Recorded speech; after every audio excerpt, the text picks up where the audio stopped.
Hello, everybody. I'm here with Michael MacIntosh tonight, and we were talking about an interview that we thought was lost forever. We actually were able to recover it just recently, but we wanted to kind of go over some of the stuff that was talked about in this interview, which I'm kind of glad Michael reached out to me for this interview because this is the interview that made me reach out and try to find Michael. I saw it on Gary's channel at Martian Revelations, and basically I did whatever I could. I got in contact with Gary, and then I did what I could to get a hold of Michael, and that's how I met Michael and started doing interviews with him. So it's cool that we're going over the interview that actually introduced me to you. So I don't know if you knew that little backstory of how I stumbled upon your work. Cool. I think you had mentioned uh, that before, and I didn't remember the exact specifics, but I do now. Yeah. So how you been? I haven't talked to you in a little bit. I've been very well, just working away, getting a lot of my work, uh, my musical work Oh, okay. out and What have you been distributed, doing with and that? um, well, apparently my songs are being played all over McDonald's and Starbucks and places like this now. So it's sort of becoming a more mainstream thing at this point, which How I'm did that kind of how did that come yeah. about? Just getting in touch with the right people and promoting it the right way, and it's that's what's been happening lately. Actually, starting tomorrow, we have another song that's being blasted all over these places: McDonald's, Starbucks, Costa Coffee, all across North America and Europe. So that's exciting to me. I've never really, my work in music has always been this kind of, at best, this gigantic cult as far as its level of recognition. And at this point, it's becoming more of a mainstream thing, which I'm hoping will work well for me in terms of it turning into more of a profession, really, because it's never been a truly reliable profession for me. It's just something that I do, but it could actually turn into my living at this point. So I'm kind of excited about it. Yeah, I mean that's the ideal Mhm. goal, I guess, when you do pick up an instrument, and is hopefully one day this can actually I can make money doing the thing I like to do. Mhm. Hello, So that Canadian Patriot and Emily. Thank you guys for stopping in. Andre, it looks like we missed you from earlier. Hello, hope you're doing well. I'll tell Michael McIntosh you said hi. hello. So yeah, that's all I've been working on, just getting my catalog more together and making like new remixes of stuff and just trying to figure out what to get out to who. And it's I give it a month or two before it really starts mushrooming into this bigger sort of phenomenon, and you guys will all start to get sick of me and my bands and hearing my voice. So Um, Speaking of getting sick of you and that spread mhm. that you were just talking about, what's been going on the presidential tip? Have you been doing any expanding on that or trying to get your name out? um, just kind of, I mean, not a whole lot really. I think we added one more point to the platform that we have written up, and that was the idea to build a bridge to connect North America and Asia, which I'm sure it's been proposed by other people, but I I think it would be a great idea if we could drive around the world. Are you talking about like through the old Barren Strait or whatever? Yeah, yeah, build a bridge from Alaska to Russia, right? Now that's going to be hard right now with the current political climate, especially. But I think that we could adjust things to make that happen. I think that would be that would be a very inexpensive way to actually get people to travel the world a little bit more. Hmm. Yeah, I mean, and yeah, it's going to cost a lot to do it, but when you think about how much travel and commerce you would get just going through Alaska, I right. mean, because how many people actually drive up to Alaska to do something that don't normally go there or aren't taking a vacation? Yeah, I think it would be an amazing idea, and it would really also probably help with kind of cross cultural relations as well, because we need to work on that moving forward, especially in this century. It's uh, it's not 1989 anymore, and our government is stuck in that. In fact, Joe Biden still thinks it's the '60s, and he's John F. Kennedy. So it's kind of like No, he doesn't think he's in the 60s anymore. he thinks. There's way too many women around him in office for it to be the 60s. Well, He would not be comfortable in his own skin. yeah. Well, I Not to mean, I think mention the amount of color that happens to be in the office that 60s Joe Biden would not approve of. yeah. Well, I don't know. His recent trip to Ireland makes me think that he might kind of be a wannabe John F. Kennedy. Well, yeah. What president wouldn't want to be John F. Kennedy, to be honest? I I wouldn't, but mean, politically, most of them would want to be compared to John F. Kennedy because mm, he is going to go down as probably one of the best presidents in history, regardless of his politics, because he was mm, just such a well known figure. It's kind of like yeah, how everybody thought of Bill Clinton until they realized some of the other stuff he was up to. They're like, oh, he's a cool president because he can play the saxophone. mm, Well, I mean, there's more to him than playing the saxophone, just like there's more to John F. Kennedy than sleeping with Marilyn Monroe. Like mm, there's cool presidents and there's popular presidents, and I think Kennedy's probably gonna go down as probably one of the most popular presidents of all time. yeah. But he did get shot in the head, so that kind of sucks. Well, yeah, So, that could make so a I, difference. I wouldn't want to be John F. Kennedy. I'd like to I be mean, I around wouldn't for want to be shot in the head if a long time. if that's what you're implying. No, that would not be good. But I want to be around for a very long time. Do you That's think? my Do you goal. think he would have been as famous of a president if he wasn't assassinated, Um, or do you think that's kind of his biggest, contribution when people might like knowing who he was and remembering him the same way? yeah. Well, let's see. It's probably a mix of things for Kennedy. He was, first of all, really wealthy, so that kind of helped. And he was really young when he got into office too.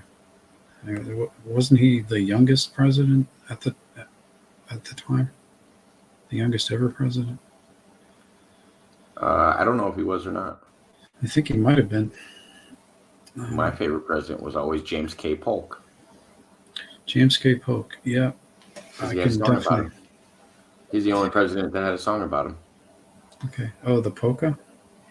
No, I don't even remember the song. They taught it to me in history class. How's it going, CM?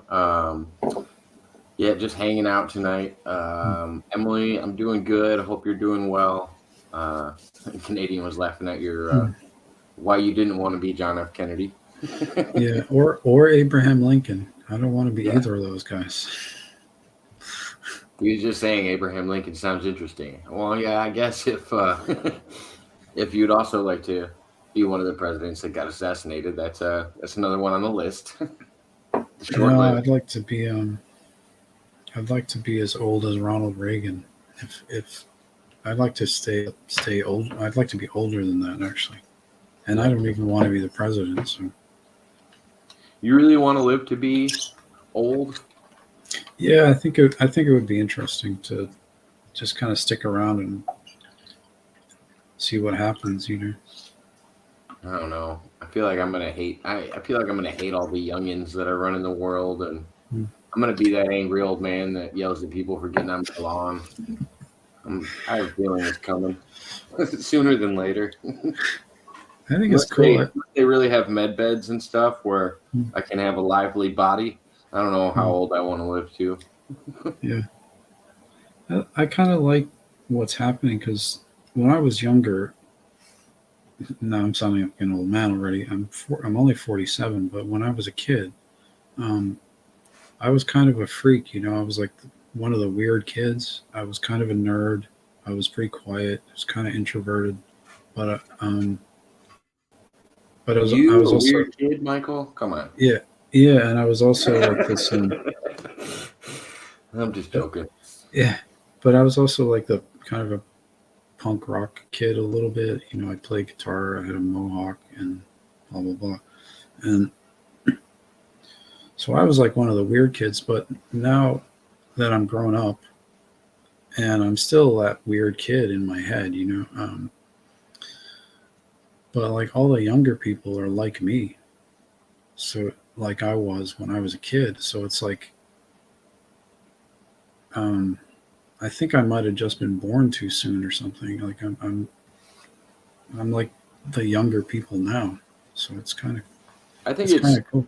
I think it's that weird cycle in society though that repeats itself, whether it's Mhm. fashion, whether it's, anything. Because I had that recent same I don't know, clarity when I was looking at like the stuff that my daughter's into and stuff like that. And it's just like, oh, they're into like the same emo bands that I was into when I was younger. It's like it's the same style of music, it's the same style of like dress wear and stuff like that. And we were considered like the outcast when I was younger. And now this is the Mhm. in crowd. And it's just like, oh yeah, Yeah. it's weird how how it evolves into that. Because Hmm. I would be considered very uncool back when I was in high school. And then Oh yeah. nowadays I guess they're all into that same kind of weird music I was into when I was younger. Hey, Yeah. Talks Vlogs, nice to see you. Thank you for stopping Yeah. in. I mean, I was so weird at the time that I had people literally wanting to beat me up regularly for no reason whatsoever, except the fact that maybe I dressed differently than like the jocks. Or Yeah, I think bullying was a lot different back then too. Mhm. That was like the 80s though, 80s and 90s, so it was still like before grunge and all that, before grunge music, before all the jock kids started getting Pearl Jam T-shirts and stuff. To fit in with the That to fit in with the cool crowd. that was weird, man. Well, that was always the dynamic. The jocks always had a crush on that punk rock girl that was Mm. really quiet. They didn't like the cheerleader type. They liked the they liked the fringes of society as well.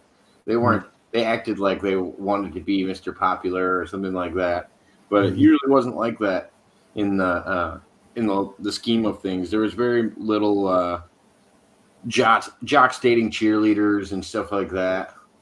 At least for Mhm. me, I don't know. I guess everybody's schooling would have been different, of course, but Yeah, I guess I never really got to notice too much what was going on in that world because it was just like it was just happening, and I wasn't really part of any of that, so here's I an never interesting really question for you. paid If too you were much attention. George W. Bush, would you have had to address 9/11? Mm. Oh yeah. Well, if in my viewpoint, if you were George W. Bush, you would have been partially responsible for 9/11. So it's Yeah, you know there's a pretty good chance. um, the Death Star was an inside job. You know The what I'm Death saying? Star? Yeah. You ever seen Star Wars? Yeah. You ever think the Death Star might have been an inside job? The Death Star, it's like the blowing up of it? Yeah.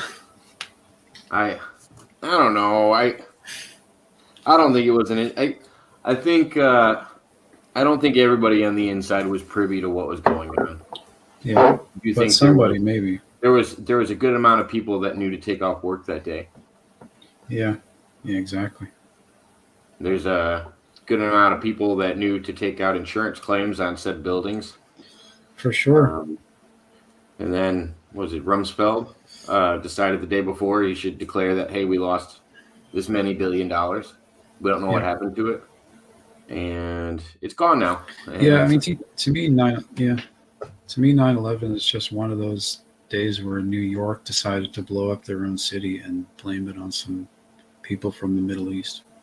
which I always like to address this when I'm talking about 9/11 is that doesn't mean that actual real people lost their lives, because they did. I really do think real people lost their lives and were victim to this. I Yep. just I just wish we wouldn't have to have lost careless lives Yep. because of it. I don't Yep. know what the purpose of was it like the purpose of it was, but yeah, 9/11 is one of those things. It's kind of hard to talk about because there are people that really did lose their lives, and then at the same time, there's enough red flags for you to go, all right, well, what happened here? Like Yeah. even if you can't come to a conclusion of who did it and who to point the finger at, you can at least go, hey, there's a lot of red flags here that I shouldn't get in trouble for just addressing, right? Yeah. I Well, mean, I have a degree in architecture and a degree in actual building, like construction of things. yeah, So from week one of the official story, I knew it was bogus, and I'm sticking to that. And I will always stick to that because I believe 9/11 was an inside job, and I believe our government murdered our own citizens in order to rationalize and justify a hostile military action in the Middle East. if uh, if they already had the claim of weapons of mass destruction, what would be the purpose of 9/11? Just to be that like tipping point of okay, now we're Well, really in the war. I mean, the false flag is nothing new throughout history. It's a well True, but established I'm saying what military was tactic. So, why do you think 9/11 was needed when we already had the false flag of all right, there's WMDs in there. That's why we're going in there. It's yeah, because I thought that's actually what was going to happen with North Korea.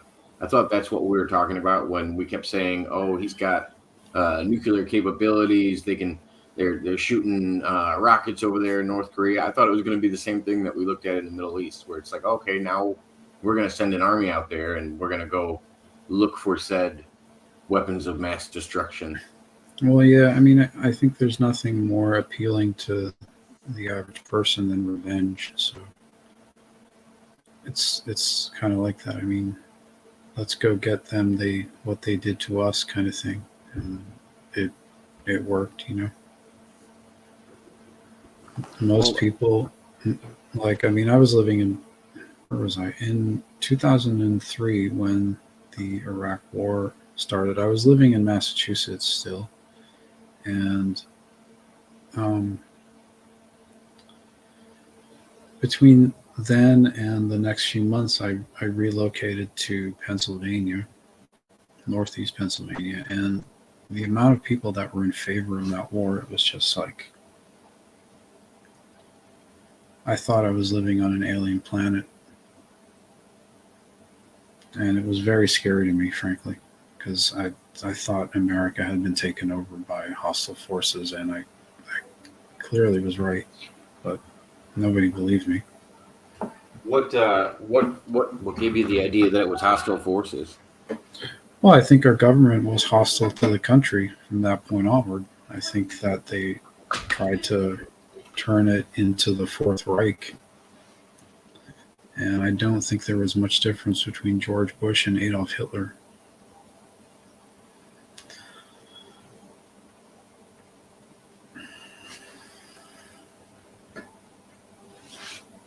So your sound is cutting out.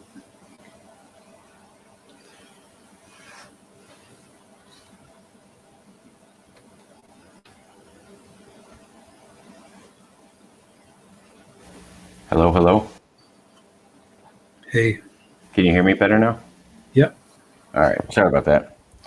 But yeah, I guess the main difference would be that Hitler was probably a way better speaker than George Bush, Yeah, yeah, but and was yeah, possibly illiterate.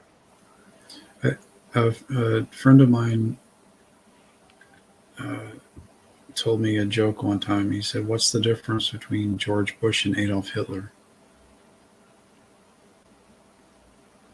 And he said, "Well, at least Hitler took care of his own people."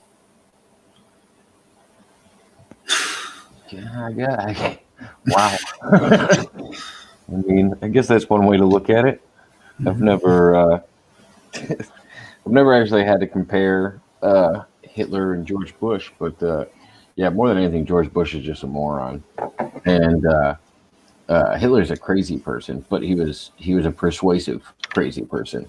And I think Yeah, that's where he had more reign. The only power that George Bush had was, I mean, I guess being thought of it as winning an election that he didn't win. So he had a yeah, little bit more say so in said country when he probably mhm, shouldn't even been there at all.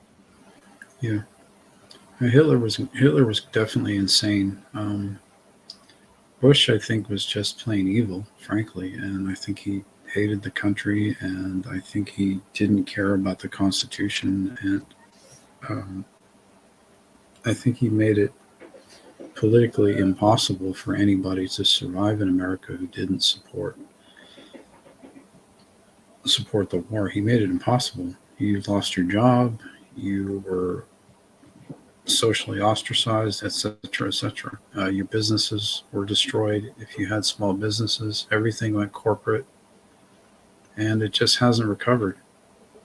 Well, and it's Like, weird. We went to a whole different extreme now. Like, because I remember, like, after 9/11 happened, the one thing that was significant in the country is you could see there was a bit of unity, even if it mhm, was surrounded around a false flag event. right, Um, there was people flying American flags outside of their house. There was like a bit of patriotism across the U.S. And nowadays, people probably look at the American flag more like it's racist than they do like it's a representation of their country. yeah, it was false patriotism. I mean, to me, like before that, the American flag stood for one thing, and then after the United States invaded Iraq, the American flag stood for another thing. And I think that was the point I like stopped being so supportive of what the government was doing, or everything the government was doing from that point onward. I just looked at it like, what is this? What are they doing now? Because this has nothing to do with the country that I grew up in.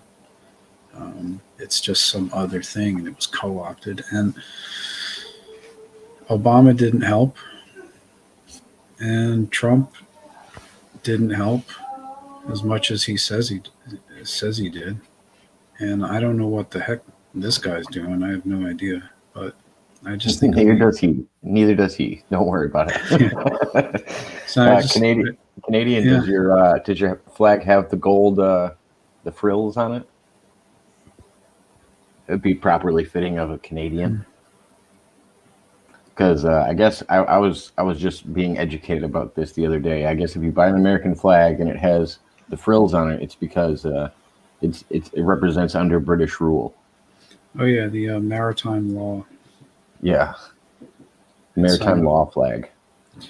yeah, it's a different set of. It's more like corporate law, business law than it is constitutional law. It's two Isn't it? sets of. Isn't maritime law like pirate law though? It's more like just been established for such a long time that it's Yeah, well, they were maritime. The British have always been. Well, the British Empire was founded upon piracy. Really, I don't know if you know that, but yeah. um, it was founded to protect the booty of piracy. That's why they started a navy, and that's how they became a great seafaring power. But they were built on the back of piracy. Well, I mean, you would expect we'd have ships if we came across from Europe to the United States, Mm-hmm. well, to the Americas. I mean, Hmm. eventually, you'd assume that they could. chart the seas a little bit better than most. There wasn't a lot of people coming across to the Americas at the time that we knew of, Yeah. at least in large ships. I mean, there was people making it to the Americas, probably plenty that were never heard of. But I mean, besides Yeah. Vikings, you didn't hear much about it in history. And colonialism is just a kind word for piracy, in my opinion. So, Hmm. And a handful of the pirates that were off the coast of Europe worked for the Queen anyway. Like they were mhm. just pirating other ships Yep. until they were defectors and didn't want to work for the Queen anymore. Yep. Well, they got a better deal somewhere else. Yeah, at the edge of a blade. It's like, well, yeah, we can make more money if we're not taking any of it back to the Queen and splitting it with her. That's We'll true. make the British government come out and get it themselves. That's definitely true. There obviously was that, but I do think that by the time the United States was founded, it had more or less nobler intent than that, perhaps. Yeah. At least that's what we're told. And if we read the founding documents, it seems that it was probably that way. But um, With adhering to that is always the trick. Well, and without getting too deep into digging into that, like Mm, I feel like just looking at the battles of the Civil War and our War of Independence, it's often wondered what battles were won and which ones weren't, because a mm, lot of them, like we only hear about the wins, the significant wins. We don't hear mm, about the dramatic losses as much, and there were quite a few losses that a lot of other historians point out, but mhm, we don't see it in our history books today. At least growing up, I didn't. mhm. Yeah, I always try to study U.S. history from an international perspective as well. Like from the looking at it from the Canadian viewpoint is kind of interesting. The British viewpoint is kind of interesting. Um, Even like the German viewpoint, because all of those countries have had ties to the U.S. since the beginning, since before the beginning, and so yeah, their perspectives can be kind of interesting, Hmm. um, and it's often very different to what we've been taught in school. Well, so let's bring this back on the rails. Hmm. Let's let's talk about how your memories came to surface, Yeah. and get into what we kind of wanted to jump on tonight. Okay. Um, Let's see. let's start with probably the accident and how. I mean, if however much you can open up about it, I don't know how much of it you remember and how much of it you don't. Yeah. Well, let's see. I was living in Northeast Pennsylvania, where my wife is from, where my daughter is from, and my daughter was a newborn baby. She was a few months old, and I was at a friend's house, and coming home in his car. I was a passenger in his car, his van actually, and we got hit by a drunk driver, and I got really badly injured, and I was effectively kind of disabled for a while. And so, in order to start helping myself heal from that injury, I started doing this kind of memory regression stuff to kind of help me figure out where my trauma points were in my life so that I could face them and overcome them and just kind of heal and get better. And so I started doing that, and I started keeping a journal of memories that I had started recovering uh, while while doing this process. And I didn't obviously do it all at once, um, but gradually So with the memory regression therapy, mm, did you go to multiple people? Did you find one person right away that you tried out, or how yeah. did you do it yourself? How My were you wa- working on that? my wife helps with it actually, and it's interesting. She's really good at kind of helping me with that because she's actually an ordained minister. So it's kind of like we apply kind of like spiritual uh, things to it, I guess. So to help, it helps really focus your mind and without going too deeply into the spiritual stuff. It's basically just using that to help me relax and focus better and jog my memory better. And Okay, because I know a lot of people doing it different ways. I mm, know some people tackle it through meditation, some mhm. people do it through hypnosis. Um, Yep. I didn't know exactly what method you went towards. Yeah. Well, those are useful. Meditative hypnosis, I guess you might call it relaxation therapy, using frequencies to kind of calm your mind and tune your body into and you tune your mind and your body into the natural world so that you can kind of separate yourself from the world around you and just really kind of tune into your own memory better. There's all kinds of stuff that you can do, but using a mix of all of them really. Um, we started doing that, and that started in December of 2017. And so that's the first entry in my little journal here. So And there, what started coming up first, if in like the order of things? I didn't know if you constructed your journal in the order that you think the events occurred, or just kind of as they came to you, or how do it's you? as they come. Yeah, it's Okay. as they're coming, and we're writing them down. And I'm still doing that. There's other stuff. There's like brand new stuff in here from January of this year that we were doing, March of this year even. So we're still doing that. Um, but this one, the one that I really, excuse me, excuse me. Bless you. Um, no, thanks. The one that I really wanted to focus on was the um, thing that was written down in January of 2020, January 22nd, which was kind of shocking to me to really delve into because I had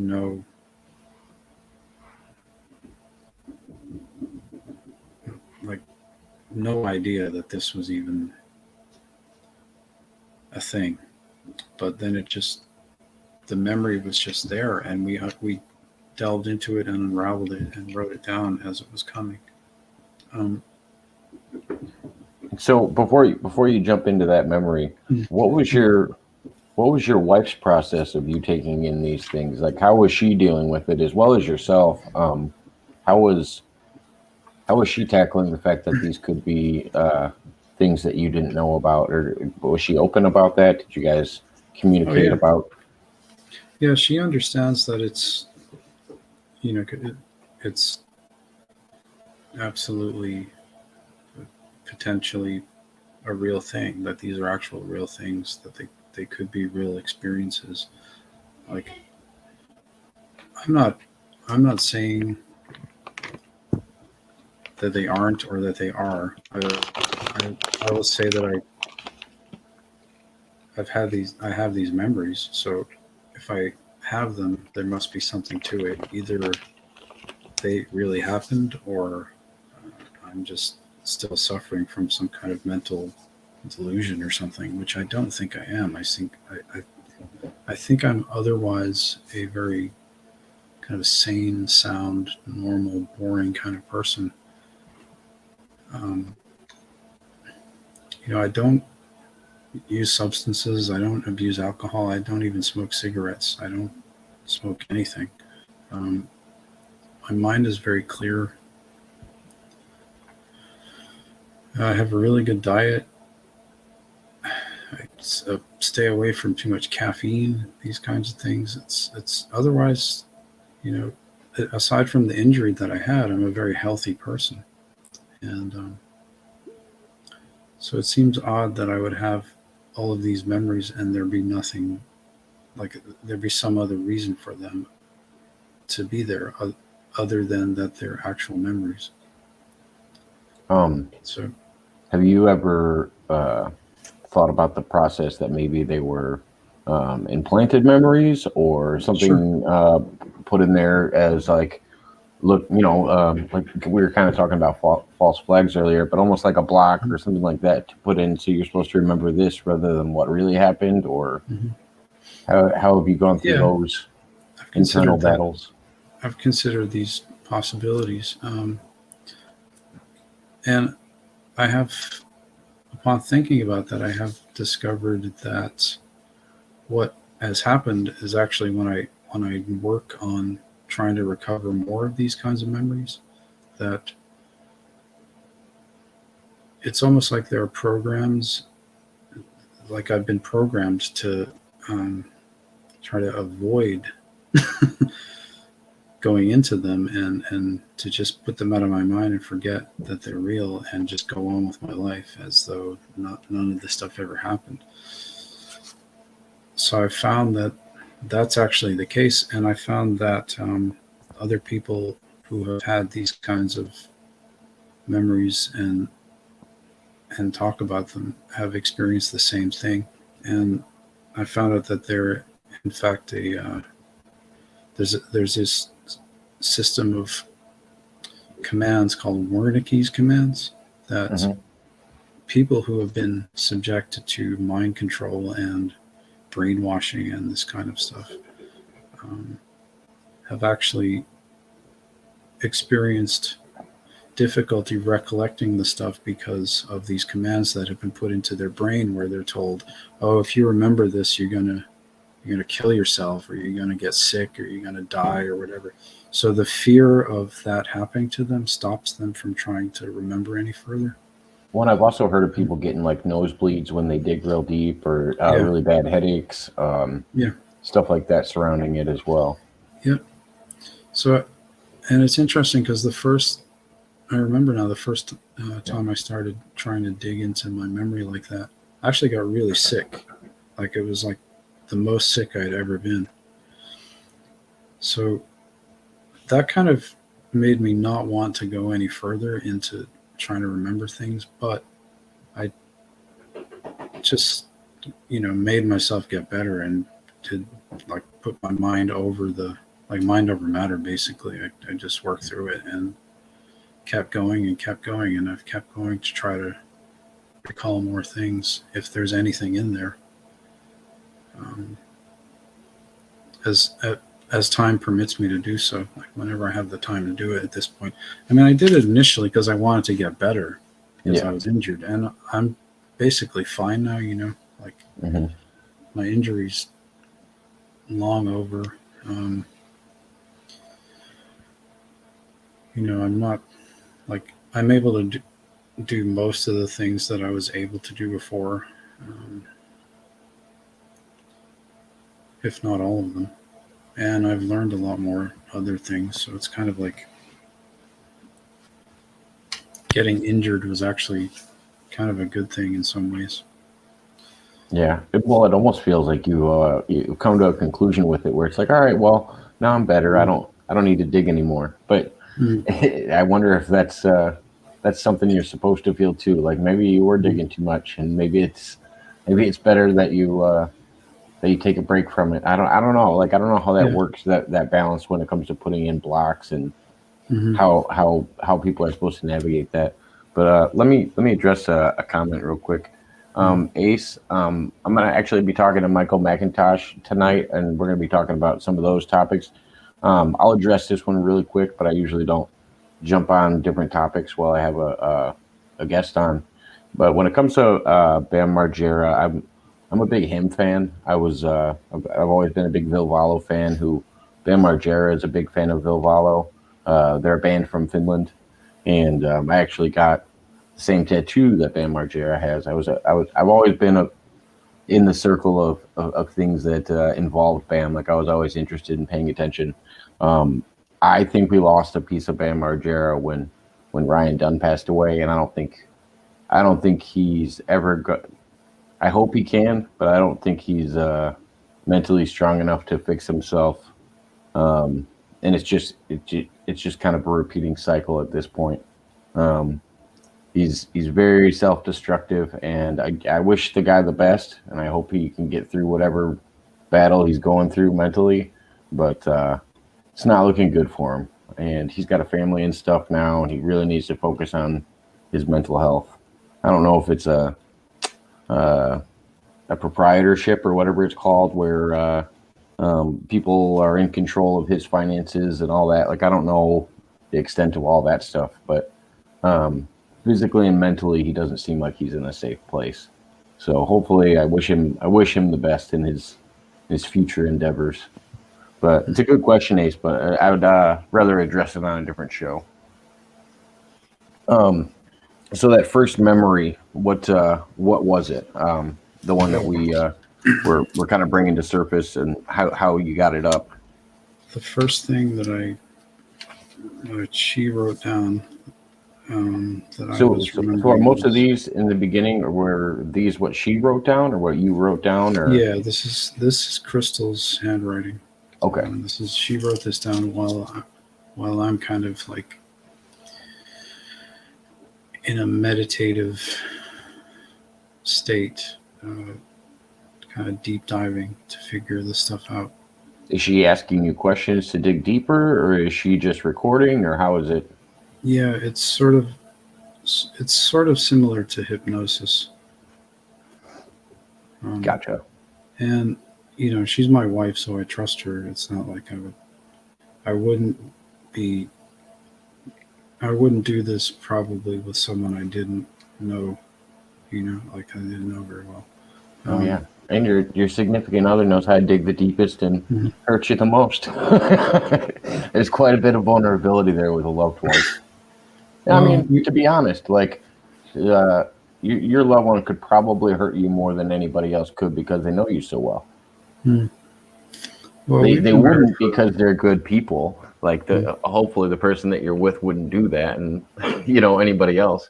But you know that they actually have that power. That's the vulnerability that you give them when you open up to them. Yeah. Well, we've known each other a long time, and we've been married for 19 years this week. So, Congratulations. yeah, it's not. There's not too much we could do to really um, negatively impact each other because it's just kind of like, oh, you know, it's kind of like that. But, um, but yeah, the first thing was we're talking about. Okay, yeah. So the first thing that came to me when I started doing this was my earliest memory of when I was 4 years old and living in Calgary, and where I had been to the mountains for a camping trip and seen this gigantic craft in the sky. And then shortly after being visited at home by these gray aliens, as people call them, um, which I've talked about in a bunch of broadcasts and stuff, but that was kind of like my earliest memory of any weird stuff happening to me. Were you able to describe the craft in your memories? Yeah, I can just even thinking about it, I can remember what it looked like right now. But What did it look like? it was almost like like a city block. I mean, it was huge. It was gigantic. It was, Were and we it had talking like circular, rectangular, cigar shaped? um, not something we would think of. I mean, it was late at night, so I didn't get too good of a look at the shape of it, but I could see lights, and I saw there were like windows, and I saw people inside the windows. So I was like, why is this giant thing floating there? It's like a giant bus or a giant plane or something, and there are people in it. Wow, that's crazy. What is that? And I had no frame of reference. I was only 4 years old. I didn't know what I was looking at, and it was it was like the middle of the night. I was out of my tent, little kid, in the Canadian wilderness. It was the Rockies. It was like north of Calgary, and so my dad came out of his tent and found me and took me back to my tent, and that was it. That was the end of it. And So was it hovering over you? Was it just flying by? it was floating in the sky. It was just floating there, just stationary, like that, Okay. like not moving, not going anywhere. Um, I don't remember if it appeared or anything because I just remember looking up and it was there. So I don't. It wasn't there, and then I looked up and it was there. Was it putting off any kind of a sound? Nope, it was completely silent. And that was it. And the odd thing is that I think my dad saw it too. Like he must have seen it because I was looking at it when he came along, and he like grabbed me and like you know pushed me along back to my tent. So he must have seen it, but we've never said anything about it either to And each other. didn't you say your father was military? My dad was in the military when he was a young man. Yeah. Okay. I didn't know if he was like retired officer or what. If he was still kind of recognized in as a military person in his later years, or if it was just like, oh, he served and he's done with it kind of thing. Yeah. Well, he was in the Irish military, which is a different. It's not it's not U.S. So it's a whole different setup. I don't even understand how the Irish military works at all, frankly. Um, but there's a lot of collaboration between and like partnership between a lot of the different militaries, like the U.S., Canadian, British, Irish, Australian, New Zealand. So it's like they're all part of this bigger picture that people don't understand either as well. There's a lot of international collaboration when it comes to military stuff. And I think part of what I saw there was something to do with what people term the secret space program, which is an international thing. Mm-hmm. So him being ex-Irish military, he's also American, by the way. Like he was born American despite being from Ireland. His family were from New York and New England, and I think some Virginian. Um, so he was Irish military of American heritage, living in Canada. So that's kind of a weird mixture of things, but Well, immediately when you said the story, and because I've talked to you a few times, and I knew that your dad had that military background, I was immediately thinking of like the missing 411 cases, like when they're at the national parks, and people just end up going missing. You'll talk about 4-year-olds that have traversed 10 plus miles and ended up like without their shoes in a different area in the freezing cold, and they were able to traverse 10 miles on their own. And it's just like when you said that about your dad, just kind of like, no, this isn't where you're supposed to be right now. Like, Yeah. oh, you're not supposed to be one of these missing kids. We're just gonna get back in our tent now Yeah. because we don't want you to fall victim to whatever seems to be going on in these national parks. Yeah. It definitely seemed, if I think about it now, it seemed like he knew something about what was going on, but he just didn't have I didn't have the ability to understand it anyway. I was just 4 years old, Yeah. and he didn't have the time to explain it to me because it was the middle of the night and everybody was tired and stuff. So, um, but it seemed like he knew what this was. And you guys never addressed this at any later time? No, we don't talk about stuff. Well, because that was the other thing I always got, that you were like you were that Jim Morrison type that just like ran away from home. Dad was military, and you just wanted to go off and do music. Like you gave me those vibes when we first started talking, and that was kind of like, because that's what Jim Morrison did. He pretended his Yeah. family was dead and acted like they didn't exist and never talked to him again. That's true. He did do that. I didn't really know much about Jim Morrison when I started playing music, actually. So I don't think I was really directly inspired by him in any way or anything like that. But Well, oddly enough, if depending on how much merit you give to it, I don't know how much you believe Andy's story or how much Andy believes your story or anything like that. But when Andy was a kid in Project Pegasus, they went to some bar or something that I guess people at El Segundo used to go to from the jump room, and they used to all kind of hang out there. And he said he ran into a young Jim Morrison there, and he was telling him about the jump room program, and he was talking about how it was far out, and he's like, "Wow, like what a crazy story!" It could like that's our story always blew my mind, that Andy has met so many famous people, and to sit there with Jim Morrison and tell him about the jump room program. And then he later goes on to be one of the greatest, rock stars of his generation by far. mm-hmm.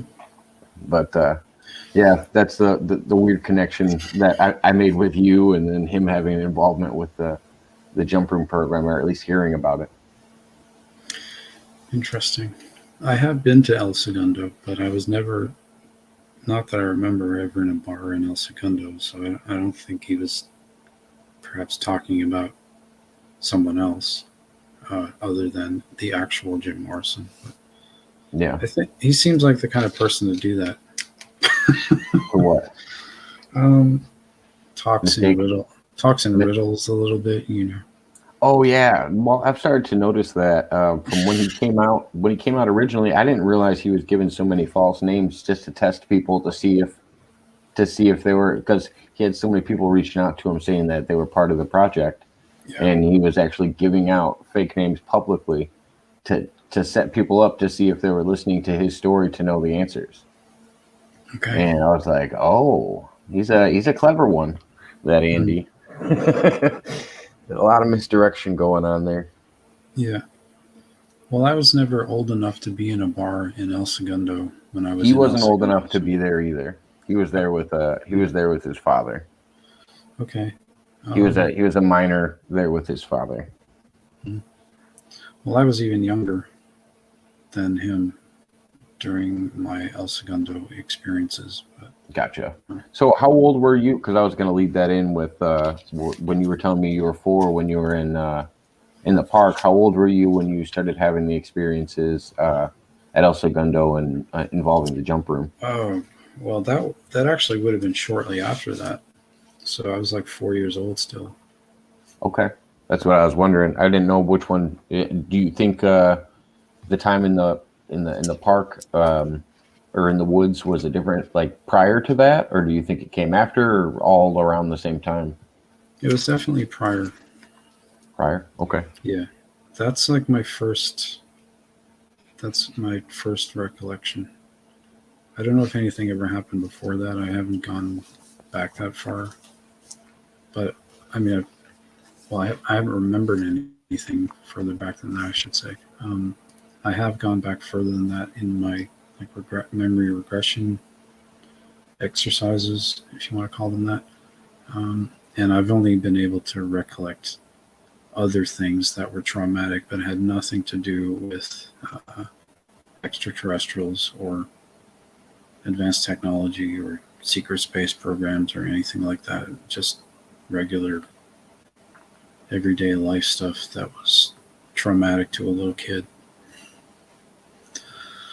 Like, people dying and stuff. Mm-hmm. Um,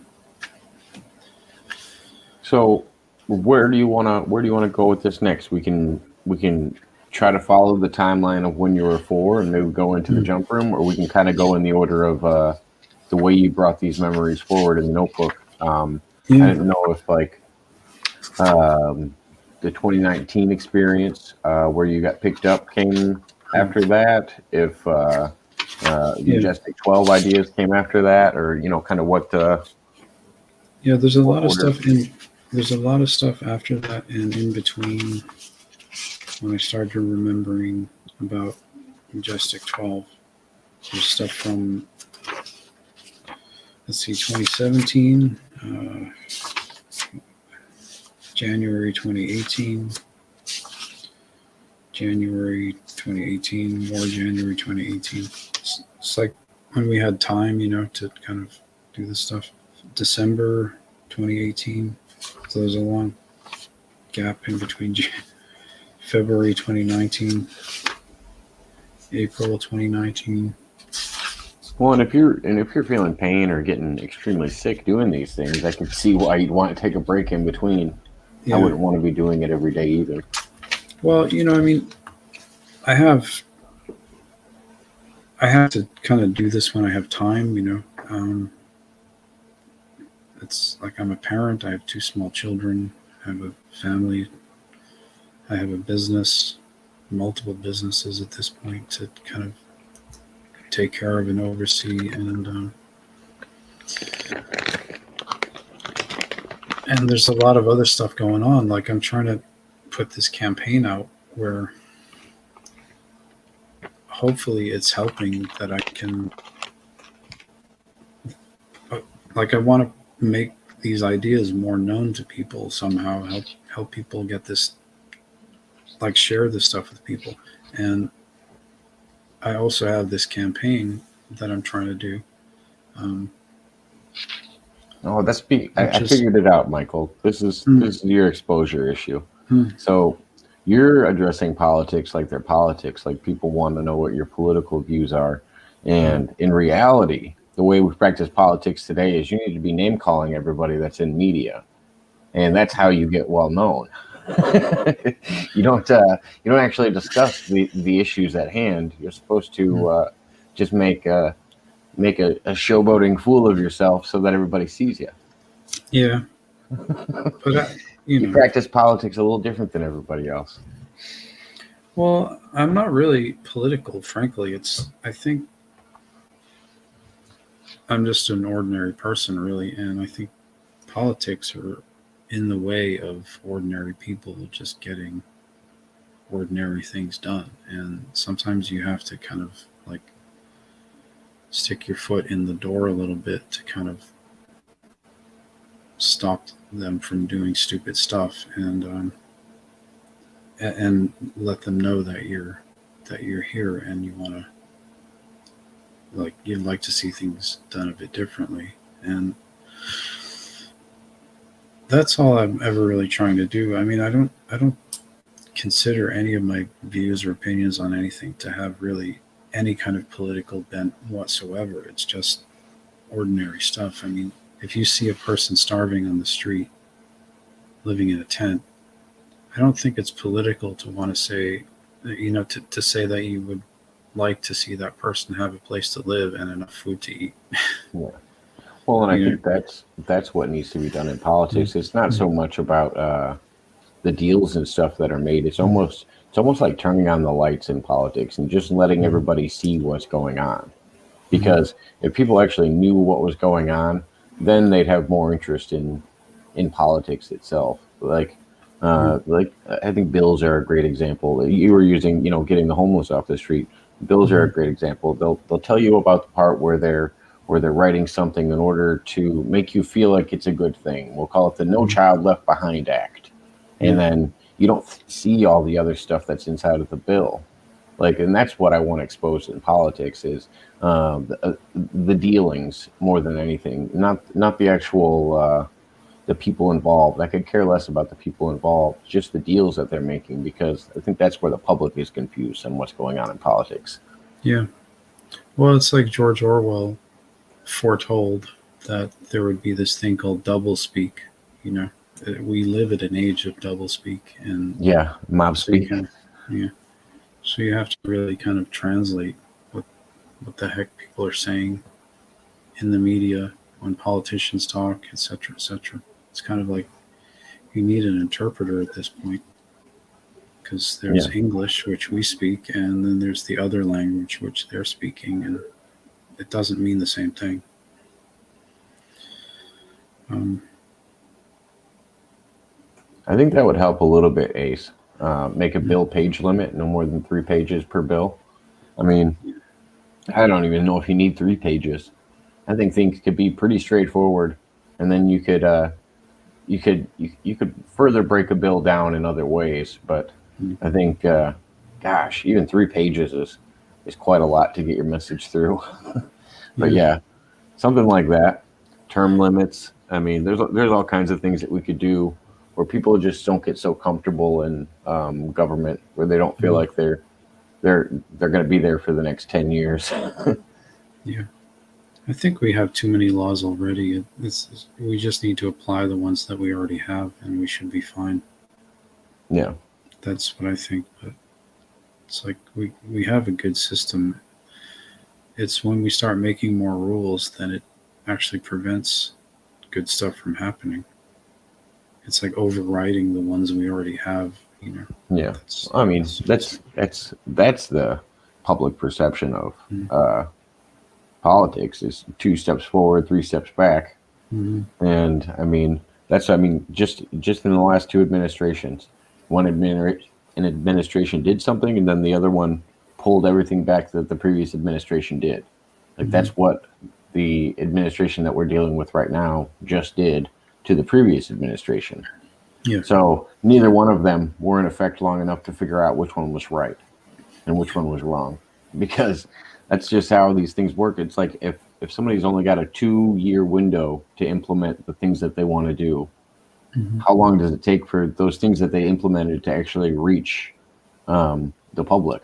It might take the Yeah, next presidency before we even see the significance of what happened. yeah. And like you were saying, the thing about making something seem like it's something good when it isn't. The quintessential example of that to me was the Patriot Act, Oh yeah, which it call it the sounds Patriot Act. Yep. sounds like a great thing, but it's an intrusion upon your basic civil liberties, and I don't think we fully recovered from that. I don't think we will. Frankly, I wish we would, and I would like to see more happening to make sure that nothing like the Patriot Act, what that tried to ram through. I would like to see things happening to make sure that something like that could never happen again. But it happened, and it's still here. It's still hanging around. uh, I brought up the No Child Left Behind Act. That one was implemented during George Bush's administration. That's Mhm. basically when they got all the special needs kids and put them in a trailer outside of the school in the front yard. And that was their way of making sure that none of the kids got left behind when it came to learning and education. So they just separated them from the rest of the populace, at least in elementary schools when I was in school. It was a very interesting thing. All these kids that used to be in your class were now on the front yard of the school in a mobile home and no longer in the school because they had to be taught differently than everybody else. It was just the weirdest thing that was implemented one year when I was younger, Huh. and yeah, it was presented as a great thing, but it was just segregating students. Or was I in the trailer? No, I wasn't in the trailer. Great question, Ace. Surprisingly, I wasn't in the trailer. Did you take the short bus? I did not take the short bus. Neither did I. I mean, I didn't have the short bus picked up at the same stop as mine. They got picked up after we did, but same kids were waiting at the same bus stop with me. We never had anything like that in my schools, but yeah, I mean, there was a lot going on in Massachusetts when I was a kid too. It was like there was violent reaction to busing kids from inner cities to the suburbs and stuff. There were literal mobs, like acting very poorly to these poor kids that were just being, bussed out of the city to get a decent education in the suburbs. Well, yeah, because private schools are the only things that seem to survive in the inner cities. The public schools don't seem to last, or the quality of education seems to drop significantly. I'm sure that the fact that most of them were black didn't help them either. But at the time, probably not. yeah. I mean, I don't think Black Americans were treated very well in the history of this country. Yeah. And, I mean, where I went to school, it was all very well. I went to two different high schools, for instance, but like most of the schools I went to was very just white kids, So we had like one black kid in the high school I graduated from, and he was bussed in from a neighborhood inside Boston, and it's just weird, It's like, I mean, in my school, it was a lot similar to yours. Like we had maybe one or two kids in our class that were black, and they were about they were about as black as you could be. They were from I had a couple friends from Nigeria. I had one from Zimbabwe, and they had transferred to, buttfuck Illinois. I'm like, man, you guys probably had a way better place when it came to being able to see things. Like if you move from somewhere like Africa to the flatlands of Illinois and you just have cornfields around you, I could just only imagine, oh gosh, I'm surrounded by white kids in cornfields. Like just children of the corn would be going through my mind all day long. Yeah. I wouldn't want to live in the U.S. And coming to America and just living in like the weirdest, most outskirts of America. Yeah. Well, Nigeria is kind of rough, though. I mean, it's. Oh yeah, I couldn't imagine. I don't know what the politics and stuff are like out there. I'm just talking just visually. Coming to flatland like the U.S. It's very divided because like half their population are Muslim and the other half is Christian oriented. So it's like, they still haven't figured out how to get along a lot of the time. Infinite, you were born in North Boston? I didn't know that. Infinite Moore was born in North Boston, in New Hampshire. New Hampshire and Boston, by the harbor. New Hampshire. Yeah, I grew up north of Boston. In towns that all used to be called Charlestown back in the day. Yeah. And then they carved them up into little smaller towns that became cities themselves. But so they all evolved from North Carolina. New Hampshire, though. I like New Hampshire. So we got our beginning memories when you were 4. What was the next one that we brought to surface in the order of in your book when it came to the order that you were able to bring them up? I'll catch up the chat a little bit. I remember having kids in my school having shotguns in their truck. No one was worried about them shooting it up. They were going hunting that weekend. I mean, yeah, we had those kind of people that had shotguns and stuff like that. But yeah, you were never really worried about them going into a school or anything with it. It was a whole different. I mean, we had school shootings when I was younger. Like Columbine was the thing. One of the biggest school shootings that happened in the U.S. happened several blocks away from my house. It happened at the college in my town. We had one that happened on Valentine's Day. It was a gentleman that played the same video game that I'm ranked for playing, and he used to play locally. I never met the kid personally, but yeah, he came into the school with a gun and killed 6 people and himself. I Mhm. It just wasn't common when I was younger. Like you heard about it in the news, but you didn't really go to school with that same worry. I don't know. It Yeah, same here.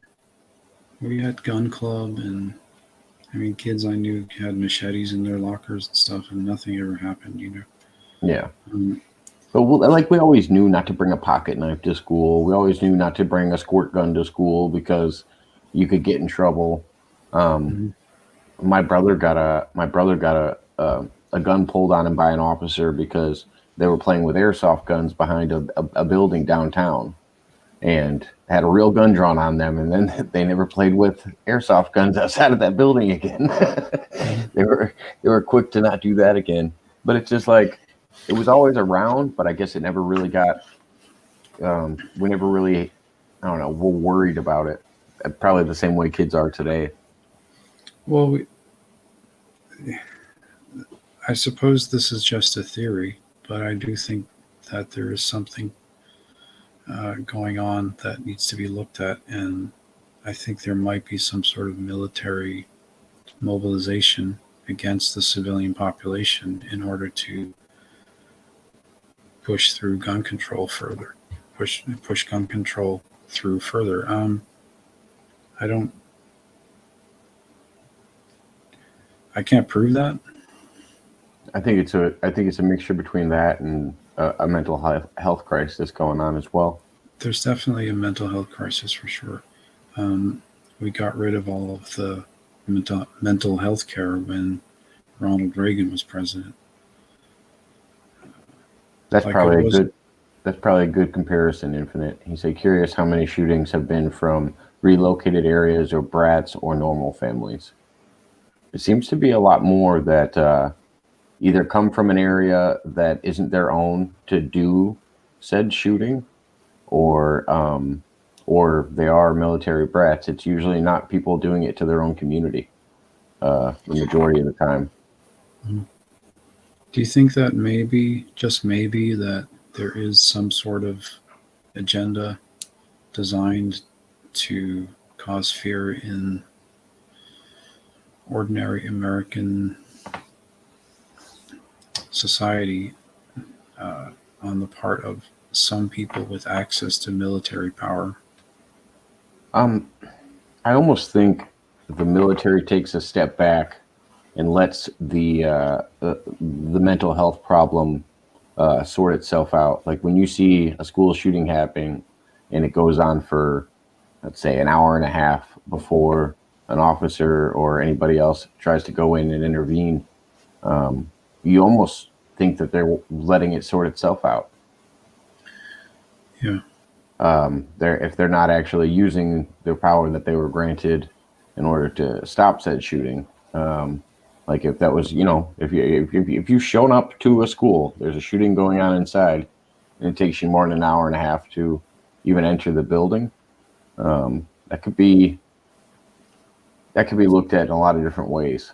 Um, Yeah, could I just be agree. personal fear. Could be a lot of things. I don't know.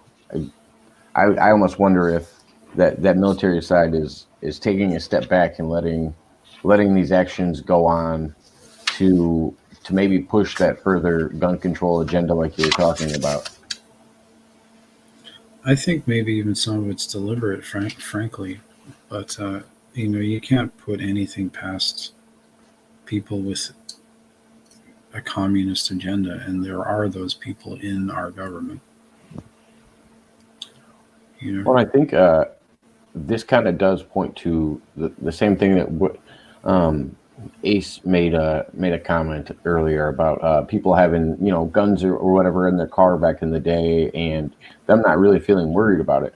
It's just like when you're talking about disarming a population, you start to realize that the safest people are the people that are able to protect themselves and don't have to wait for an authority with a gun to defend themselves. Yeah. And when you take that variable out of it, only the people with guns can protect you. So everybody that doesn't have guns is just subject to waiting for these people to show up with guns. And that's always been how we've handled it. If you didn't have something, you had to wait for the people that had something to come and do something about it. And I don't know. That's the critical point we're reaching. Is it being utilized so that we will give away this right to other people because of a handful of crazies, because of the way the media is making it out? Because I guarantee if you actually looked at the numbers, there's more people that are saved by guns than that are killed by guns. I agree. But it's never presented like that. And I think it, like you were saying with the military tool, I think it's being used to take the guns, which if you look at history, most communist governments, that's the first thing they go for, is either your speech, your guns. It's usually one of the pecking orders. Well, I'm well aware of this stuff. Having grown up in Massachusetts, which I don't know if you realize is one of the most heavily armed parts of the United States. Maine is actually the most armed per capita state in the entire country, and it's just up the road from Boston. So. Are you talking like legally? Legally owning? Well, we have the legal right to own guns. Because I wonder, like, per capita, I know Chicago is pretty high up there, just as a city, but the majority of the guns in Chicago aren't legally owned. So I didn't know how those guns are recognized. Yeah, well, I think New Englanders generally recognize that, the Constitution expresses your right to defend yourself, and you don't need someone's permission to do that. Yeah, basically. That's depending on your state. Yeah, I'm glad you live in a state where it's recognized as a right. Mm-hmm. In Illinois, it's a privilege, just like driving. Driving is a privilege in Illinois, and so is the right to bear arms. Mm-hmm. That's something that I like about where I currently live, is Texas, which it's the same mentality when it comes to weapons. It's like, okay, the Constitution is not what grants us the right to defend ourselves. It's God-given, and if the government is trying to take that away, then the government is trying to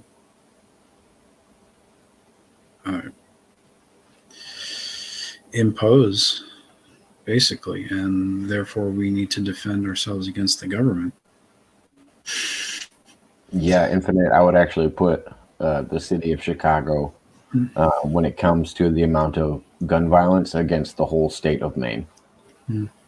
Yeah, that's why I made that comparison, is because Chicago, when it comes to its violence, is comparable to most states. Not single towns. Like, there's a few towns that are comparable to Chicago, like New York, or I bet Boston's probably comparable. I don't know what Boston's crime rate's like nowadays, but in the past it used to be higher. There was a lot of gang violence there when I was a kid. I don't live there anymore, so I'm kind of, I've kind of lost touch with a lot of what's going on in New England, but I don't think it changes very much. I mean, I would assume that there's probably still gang violence in the inner cities, and the suburbs of Boston are pretty quiet. the rest of New England is pretty quiet. I think it does evolve and change though over time. Like the mobs of Chicago aren't the same mobs of Chicago today. They're different gangs now. There's different people running things. I don't think it's the same. Are there probably still mob activities going on in Chicago? Yeah, probably, but it's not the same. May I ask you a few questions to the writer or to the author? Sure. I assume you're talking about Michael. I don't know if he's published this book, but we are actually talking about his journal right now. So I Yeah, think it's fitting. I'm having difficulty reading some of this. Be honest with you. Okay, so there's a lot of stuff here. It's just, I mean, I could talk about this for hours and hours, but in between that first memory that I had and let's see. Okay, I mean, I have memories of being on Mars, which is crazy. I mean, I still think it's crazy. Let's go to that one next because I think it kind of follows the timeline. If we just went over the one when you were 4 years old. Yeah, January 4th, 2018. I remembered being on Mars as a child and meeting a man who became President Obama.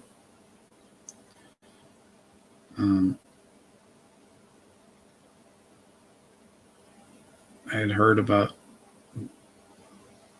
people talking about the death of Michael Ralph's wife about a year prior to me being there, and was warned that I shouldn't wander off.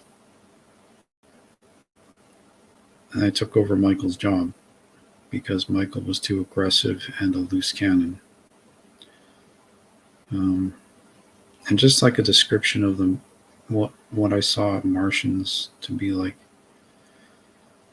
they look more or less like the same as, that Martian Manhunter, like comic book cartoon character guy, the green guy with the suit. Yeah, I know Martian Manhunter. Yeah, they more or less look like him. They're very fast, kind of like the lizards in Florida.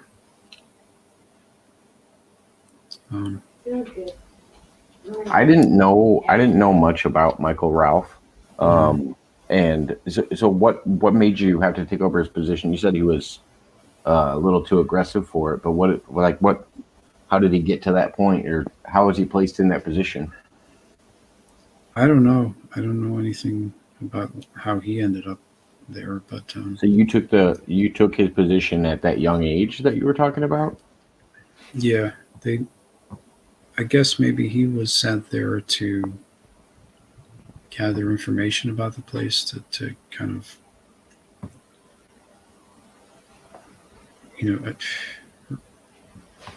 what I ended up doing was being a remote viewer.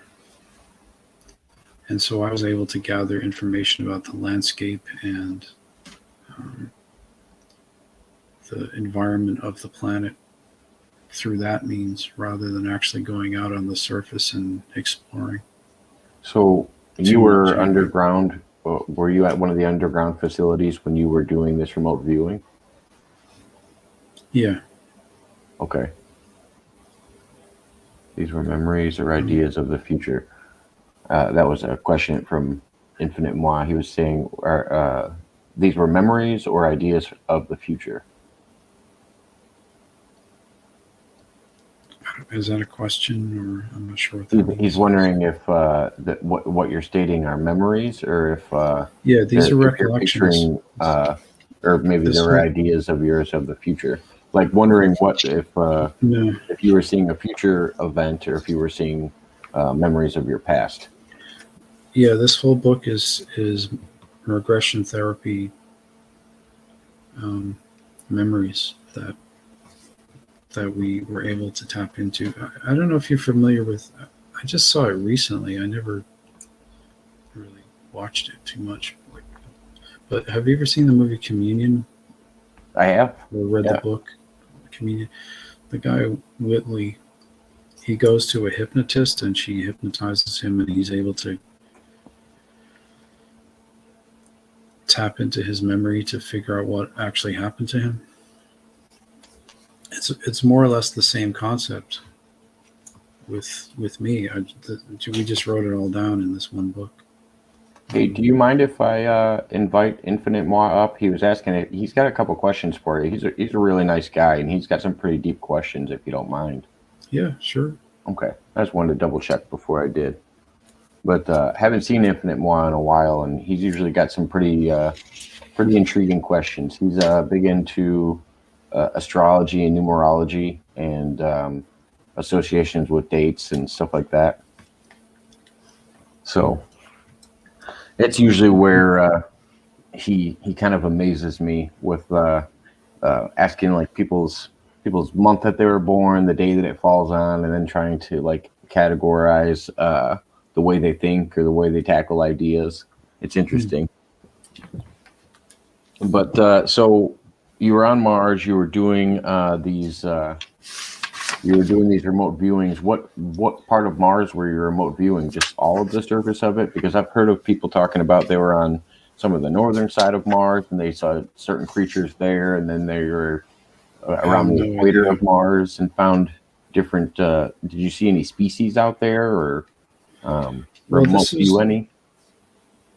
This was just a short experience. I don't remember where it was on the planet. I don't remember a whole lot about it, actually, at this point. But I remembered that I had been told that I had been brought to replace a guy named Michael Ralph, and that his wife had died, and he kind of lost his mind after his wife died or something, and he had been doing it, I guess, for a while.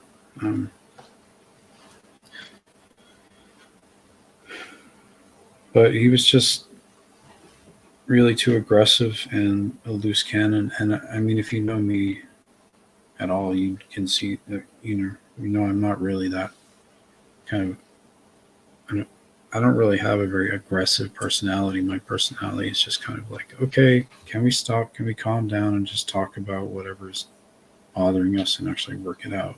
Yeah, you don't seem like a guy that raises your voice very often. Very soft-spoken. Yeah.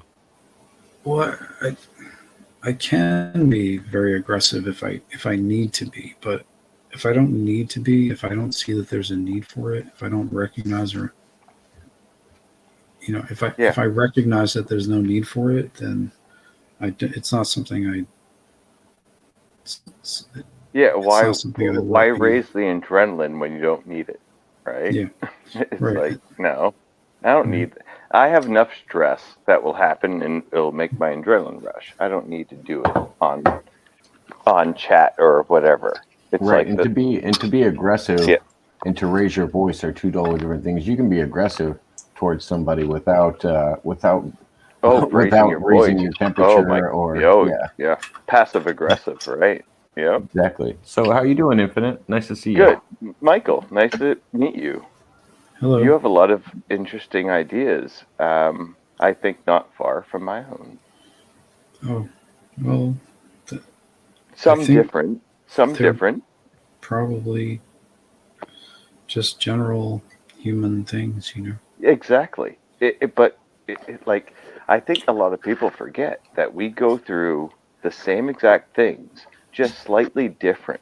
And so people are like, oh, well, I don't do that, but you do in a different way. And people forget to acknowledge that, yeah, we're all the same. Oh yeah, no, that's very true. I usually point it out with addictive substances. The people that drink their coffee every day are quickly to make fun of the drug addict that's living on the street, but they don't talk about the drug that they're using, or anything else that they might be addicted to. But yeah, you can find that circumstance with almost anything. It's Yeah, yeah. very much people like to Yeah, put on whether their blinders. to food judge others. related, religion related, politic related, it doesn't matter. But the whole thing is just be human. Like Michael said, talk slow, talk clear. And this is why when I mentioned earlier using scientific and mathematical language, if you really look at that type of language, it's very precise. There's no flaw to saying, like, if I want to say I'm awkwardly angry, there's a word for that. If we only taught those things so we could particularly tell each other how we're feeling, that's, you know, that's that's important. I think is that like stop thinking that someone's against you. Stop thinking that their language is not worthy, or like they may not speak well like I do not, but my ideas and my love is still there. You know, I just want to listen to other people's belief structures. Well, I mean, I think more than anything, I think the biggest block is language itself. Um, Mm. we're never going to be able to get to a point of a universal language, and if we ever did, we'd there'd be so many words that wouldn't be in the language. Like just looking at translations of like American words into German, there's German words that don't translate into English because there is no translation for that word. It's a feeling that isn't depicted in English language. Like and you have that through all societies and all But languages. weirdly, math and science break that. That's the cool thing, is that if you look at math and science language, it does explain all the emotional and all the economic and all the words. But if you just use scientific words, everybody would learn it the same language. You have people are making an argument that math is racist nowadays. Well, So I've heard that everybody's like, oh, I'm afraid of math. Oh, geometry was hard. Algebra, like they almost like. I think our society is teaching us that math is bad. It's yeah, our society. mm, I It like like math. it seems like a lot of kids are like, I'm afraid of math. Why? Hmm. Well, fear You of know. constants. Yeah. So, what do you think about Mike? What do you think? I like math. I No, mean, well, how one, do you think two, about the three. language of language and math and how we're trying to communicate? Like how you're trying to communicate your beliefs I and think ideas. I think music is a good language. Oh, that's a good one. Hmm. Yeah. Well, that's the one that will make us cry, right? It depends. I But think music I is a think both those is a good languages are on total opposite ends of the spectrum. Like if you consider Yeah, math, yeah, it would have yeah. You no might be right. emotion. Math would have no Creativity. emotion involved, and then Yeah, music would express all the emotions. It doesn't matter if you're talking Mhm. about love, hate, anywhere in between. yeah. I've never Mhm. seen a mathematical equation that made me cry, but Exactly. but mathematicians might have. See, if you know the language, it might be poetry to them. Mhm. Like, and it would be poetry to us if we knew it. You get it? Music is a So good place to put all of those emotions that you probably shouldn't manifest. You just store them in the music that you make if you make music. I do that. I make music, and I find that if I have some anger or want to like smash something or whatever, like I don't actually manifest that. I won't do those things. I'll just put it in some music, and it's out. I don't have to wrestle Mhm. with it anymore. It's a good place for that. I think more people should try to play music, frankly, or make music because it is a Oh, language and we it's don't use very it enough. important. Yeah, Yep, we don't I use it do. enough. And Jacob, music do you? itself is based in math too. I mean, That's right. everything. 1, 2, 3, 4. Yeah, Well, do you guys sing on a daily basis? Like make up a funny song or something? Do you probably not on a make up a daily funny basis? song, but hum or I'll do Right. something musically every day, probably. Yeah. Michael? Well, I produce music for a living, so Okay. So you do it all the time. Okay. I Can you did it give us a today. little ditto? Can you give Oh us yeah, a little something that's not copyrighted? he's got full albums. I've got gold records.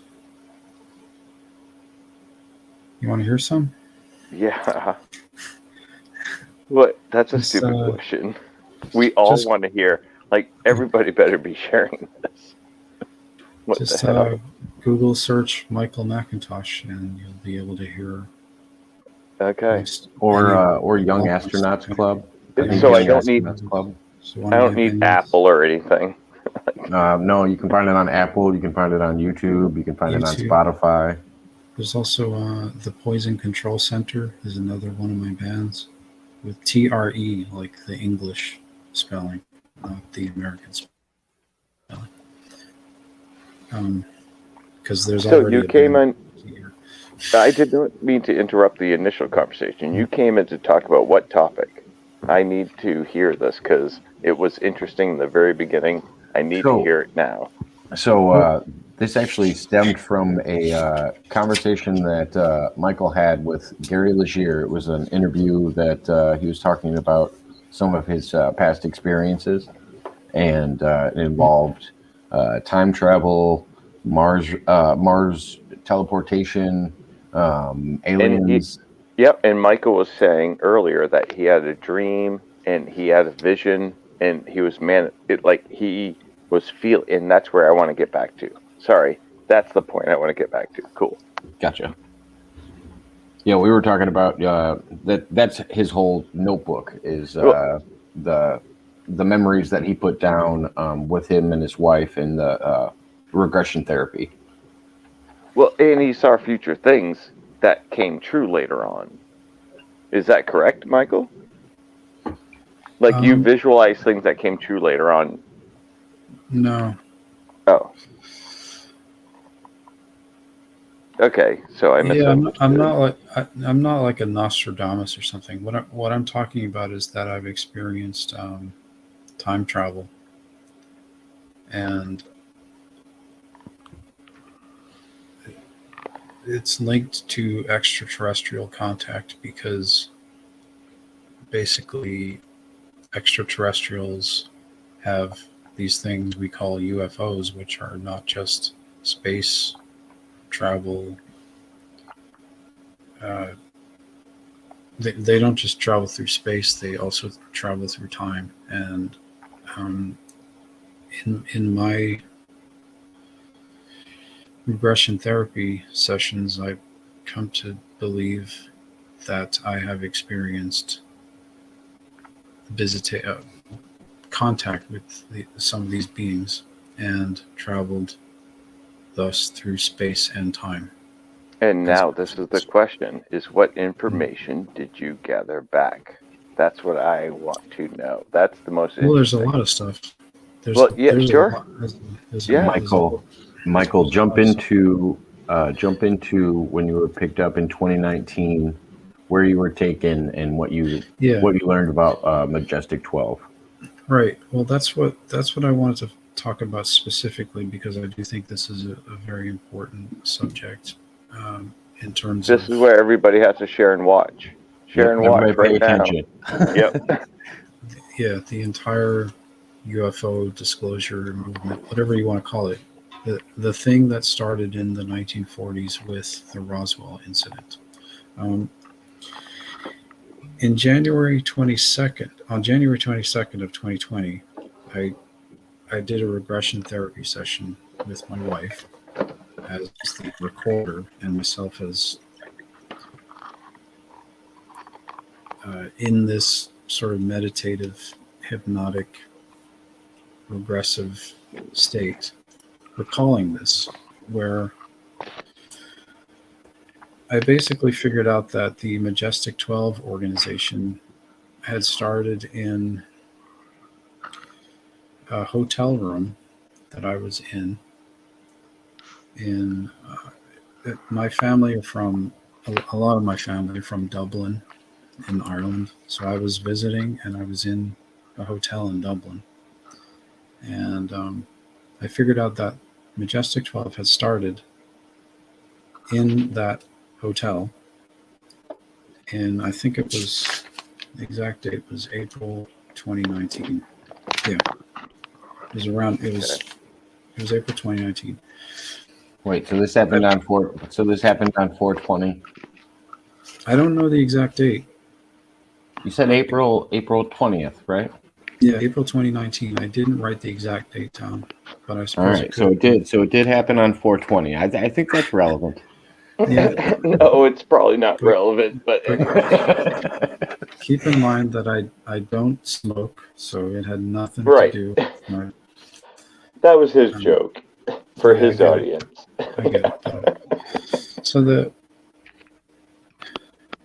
So I was in that hotel when the Greys came. The so-called Greys, as we called them, they came, and with their craft, they had a craft, and they took me to 1945, before the end of World War II. But here's the thing: I had encountered these beings before, but this time was the first time that they actually let me fly the craft. So Oh, cool. they took me in the craft and they let me fly it. So Okay, so you do have details. You do have details, you can say. yeah. So Okay. It's about to get way more detailed. Okay, this is cool. This is cool. Go on. He's slow Go on. This dripping is right awesome. now. So Yep. as soon as they let me fly the craft, I realized what I had to do with it, because before that I had been really kind of active about bringing information about this stuff to people. So what I did was, and I realized that a lot of other people are in the same position, trying to get the information out to people and help them to understand that this stuff is real and that these beings are real, and we've been in contact with them forever already. So what I did was I had control of the craft, and I thought, okay, what's the best way I can use this to get attention? So what I did was I flew the craft from Dublin, Ireland in 2019, all the way across the Atlantic to the Texas, New Mexico desert in 1945, and I crashed it. And then I realized, To get the most attention, that's kind of brilliant. That is kind of brilliant. Yeah, yep. So I would have wanted some sort of proof too. Yep. Yeah. So then I realized after I had done that, I'm like, okay, so it's 1945 in Texas, New Mexico, and I just crashed an alien craft. Holy crap! This is the Roswell crash, and I'm the pilot of the Roswell crash.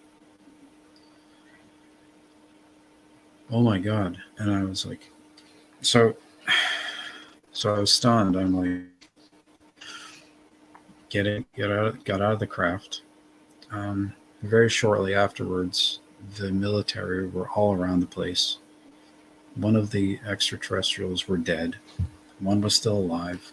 I was there in my 2019 clothes, looking like, I don't know, I guess I must have looked like maybe a German spy or something, because one of the first things that they asked me was if I was German, and if they thought maybe I was flying a German craft, and that America was at war with Germany, so they were wanting to make sure that I wasn't like a hostile.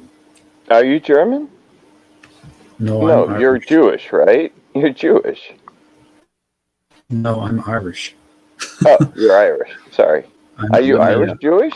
Wait, do you have a Jewish in your family? Because you're Irish Jewish, but you look Jewish. Sorry. No, no offense, by the way. um, I love Jewish people. Like, no offense.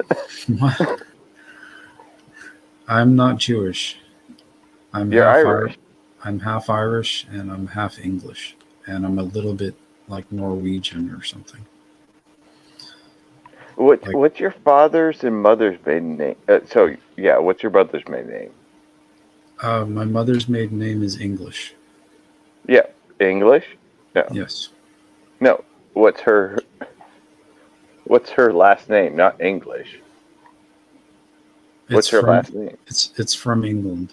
I assume he didn't want to tell you the actual Oh, name. maybe. Well, Okay. since you're Oh, oh. since Well, you're only because I'm just curious on where your nationality came from. Your mother's side. Then let's not say her last name. What's her side? well, she's a mix of Irish and English as well, and a little bit Scottish, like a really long time ago. And my Okay. dad is she's actually Anglo-American. My dad is Irish, a little bit Norwegian, and also Anglo-American. And to So, to add a little context to the yeah, Roswell story, um, basically yeah. when they first turned over the story and made it public, they said they Hmm. did find there was three bodies that they retrieved from the crash. One of them Hmm. was dead. One of them was and the other two were alive. Hmm. And so it actually does fit Michael's story. Just that was the public release, and then they retracted it and said it was weather balloons and dummies Oh and other yeah. stuff. But just for everybody listening, if you don't Hmm. know the Roswell story that well, there was three bodies that were apparently recovered. One of them being Yeah. deceased. One was an alien that died. One Well, of them was human. and even if his body is time traveling, he could have still interacted with that one while being alive today, Well, right? it, it, he would have had to have been born in 45, No, wouldn't no. he? It To would encounter it no himself. would no wouldn't matter the matter in our bodies and how the frequency, like dialing into a radio station, might be. Um, I guess it would Because depend. It I depends like on how much validity the grandfather paradox has. well, I've encountered things I saw into the future, and then it happened many times, like too many times. So Hmm. that's what I'm thinking. Michael might be experiencing is a frequency dilation of being able to control. Um, but that's the scoop. Is that can you like you might have experienced it? The question is, can you start controlling the dial like a lucid No, dream, The like what flying? Can you what you're fly in a reminding lucid dream without crashing? what you're Type of reminding thing. me of, Infinite, Yeah. is more like what's it called? Looking glass. Like tuning into a specific frequency or an event, but not being able to actually react with it. well, this is why time travel is not public yet, because Yeah. too many people think that they can control it. When you can't control it, you are simply an observer or participant at best. It's not something that we can control, and in fact, if you try to control it, it can make it worse. Okay. Okay. That brings me Mm. to a deeper question So is because it like yes, so? I Hold on, I gotta agree. interrupt again. Is Yeah. it like H.G. Wells, like when he goes back and tries to the story where he goes No. back and tries to No. save his No. girlfriend, and every time he does it, it always No. she always dies, but he can never actually change the past from happening. You can't change it. Like you couldn't go back to kill baby Hitler or rescue So the Abraham Lincoln So, do you believe in fate anytime. or free will, Michael? Because that is now the biggest question. Because I have a Yes. strong belief on it. So, I'm just curious on what you and Jacob and the whole chat, everybody. Well, it depends on what you mean by fate. but free will is definitely a thing. Well, do we have fate or do we have free will? And if you're asking the argument of can fate pretend to be free will? Yes, it can. Can free will pretend to be fate? I don't think so. I don't think either one of them can. I think we're talking about inanimate things. I think they can be perceived as one another, but I don't think that they can be pretending to be one another. I do think that significant events are meant to happen in history and can't be changed. But I do think smaller events leading up to those things can be altered. Yeah, it's like that analogy. Time is like a river. If you can drop a big rock in it, and the water will go around it, but it's still going to go the same direction. But at the same time, when you look at any type of scientific experiment with big numbers, it always says it's going to go one way.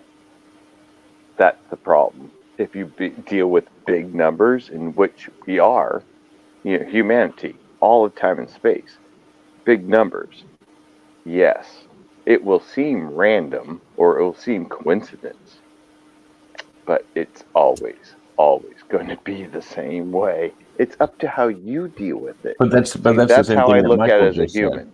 That's How kind of the do same I thing that deal with Michael it? said. The numbers are going that same way. It's always going to have an end goal, but it can be rerouted on the way, like dropping a rock in a stream. Like I think you guys both just said the same thing, just in a different way. Yeah, and you can rewrite the same math equation differently, and it will still have the same answer. Fate and free will aren't scientific words, thus don't universally translate. Yeah, And so, and fate and And free no, they are philosophical, but fate and within a scientific. They are philosophical, but they are still in scientific. They're not into verbal or analytic. Like there's a whole different idea of philosophical science. Like there is certain sciences that try to obey the rules. well, put it this way: you could never fully have free will as long as there was other people having free will next to you. Nobody else, because everybody's actions would play a role into yours at a certain point. My belief is that we are all doing what we're supposed to be doing. But put it this way: That's my if my you live in the rule is United we all are doing what we're supposed to be doing. There is no wrong.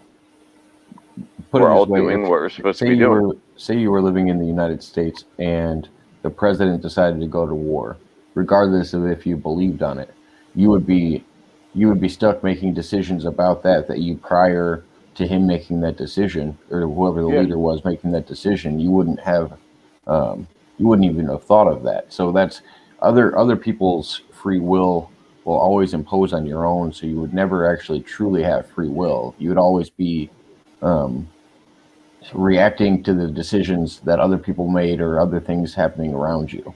So I The guess it would never program. really be Right, the program. Right. Yeah. So, and it's not anybody's one program. First of all, you got to understand the true program is science, nature. That's the real program. The next program on top of that is social. The next program on top of that is economic. See, but economic has now become the first one. That's what's fucking us up. Economic. Well, that's what people believe. People making money should not be our first priority as a planetary race. No way. Yeah, but it isn't.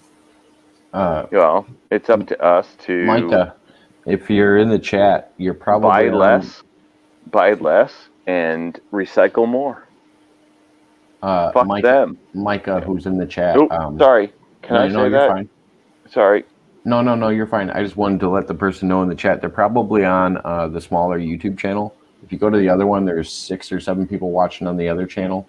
you might just be in the wrong room. We're live on 2 YouTube channels and 1 Facebook channel, so you just might be in the wrong room. Michael, I want to read your book. You got to write a book. I like it. I like it. I like where you're going with your thoughts. I really want to see even a small book, even 180 pages, even if it's digital. I'm probably never going to do like that. We'll pay $1 for it. Oh, right? Someone's gonna write a Yeah. book about you, because we haven't even told Infinite that you're running for president yet. No, don't yet. But write the book. Write the book. Write the book. Write the book. Well, I'm not even just running for president. I'm saying that I'm going to be the president in 2024. Well, run governor for New Hampshire or something. You do more good up here than you do anywhere else. You're coming off of Bernie Sanders. There's not much saving you guys. No, that's Vermont. That's Vermont. That's Vermont, not New Hampshire. I'm going to lose every state in New England except Vermont. Oh, really? Yeah, I'm Republican, man. I'm not... Oh, well, you're an honest Republican at least. There ain't no such thing. Yeah, no, I thought there wasn't. Michael gave me hope. Thank you, Michael. Thank you. So, let's get back to this. The story. Back to the story. The ship crashes. One of the passengers passes away. And you guys are addressed by the military. They ask you if you're German. The military were there. They asked me if I was German, and I said, no, I'm American, but I'm from the future. And they were like, they didn't know if I was joking or for real or what. I don't know. So there was all this like kind of confusion and chaos, nobody knowing what to do. So I went up to one of he looked like a guy in charge. And I said, look, I need to speak to the president. You need to get me to the president. And a few moments went by, and he came back to me and he's like, well, considering the circumstances, I think we can arrange that. So they took me in one of their vehicles. It's like a canopy, like those vehicles that they have for transporting soldiers and like a covered military issue vehicle. Yeah. No, like a Tesla. They brought him in a Tesla. Are you kidding? 1945. There were no highways, so they took me in one of those all the way to Washington, D.C. via what would now be back roads. It took like about 2 weeks. And so we get to the White House, and I met Harry Truman. And then so Harry Truman was introduced to me as this guy's a time traveler. And Truman was, I'm not looking at my notes now, I'm doing this from my memory, but Truman said, well, if you're a time traveler, how do we end this war? And so I told him that history recorded that you guys enter Europe through Normandy and capture France, and then move into Germany and Berlin gets captured. And that 2 atomic bombs are dropped on Japan, and Japan gives up. And he's like, really? And then he had to ask somebody else, do we have these things called atomic bombs? Because he didn't even know what they were, I don't think. And he was told, yeah, we have those. They're like experimental test things at the moment, but we have them. And he's like, okay. So to him, that was some sort of evidence that I was telling the truth, I think. And I think inadvertently I helped end World War II, which is really strange because I was born in 1974. Um, Oh, you're young. Oh my God. I'm 47, but I'm an old 47. Yeah, Um, yeah, yeah. Old soul, new body. Right. Yeah. no, no, I don't believe in any of that crap. But what I mean is, like, I've just worked my ass off my whole life, and I'm beat up. You know what I'm saying? So I'm old. Um, I started my first job when I was 12 years old, and I've been working the whole time. So that's what I mean. But but but yeah, where was I? So you helped him with establishing how the war ended and brought up the Yeah, atomic bomb. yeah, What led to MJ12? yeah. That's right. And So you weren't meant to, like, you didn't think you were going to end the war, but you did. well, to me, it was he. I was just answering Harry Truman's questions, and this guy was the president of the United States. So I would be honest with, as Right. honest as possible with any Yeah. president of the United States. So um, I was just doing that, and obviously he needed to verify that I was telling the truth, and as well, and that would be one way. Um, so because of him understanding that I was actually telling the truth and that I was time traveling to 1945. Um, by the way, the Roswell incident is reported as having happened in 1947, which is not actually true. It happened in 1945, but they kept it under wraps for 2 years because of the war that was ongoing. Um, and the headlines and stuff were falsified as saying 1947, even though, excuse me, even though it was 1945.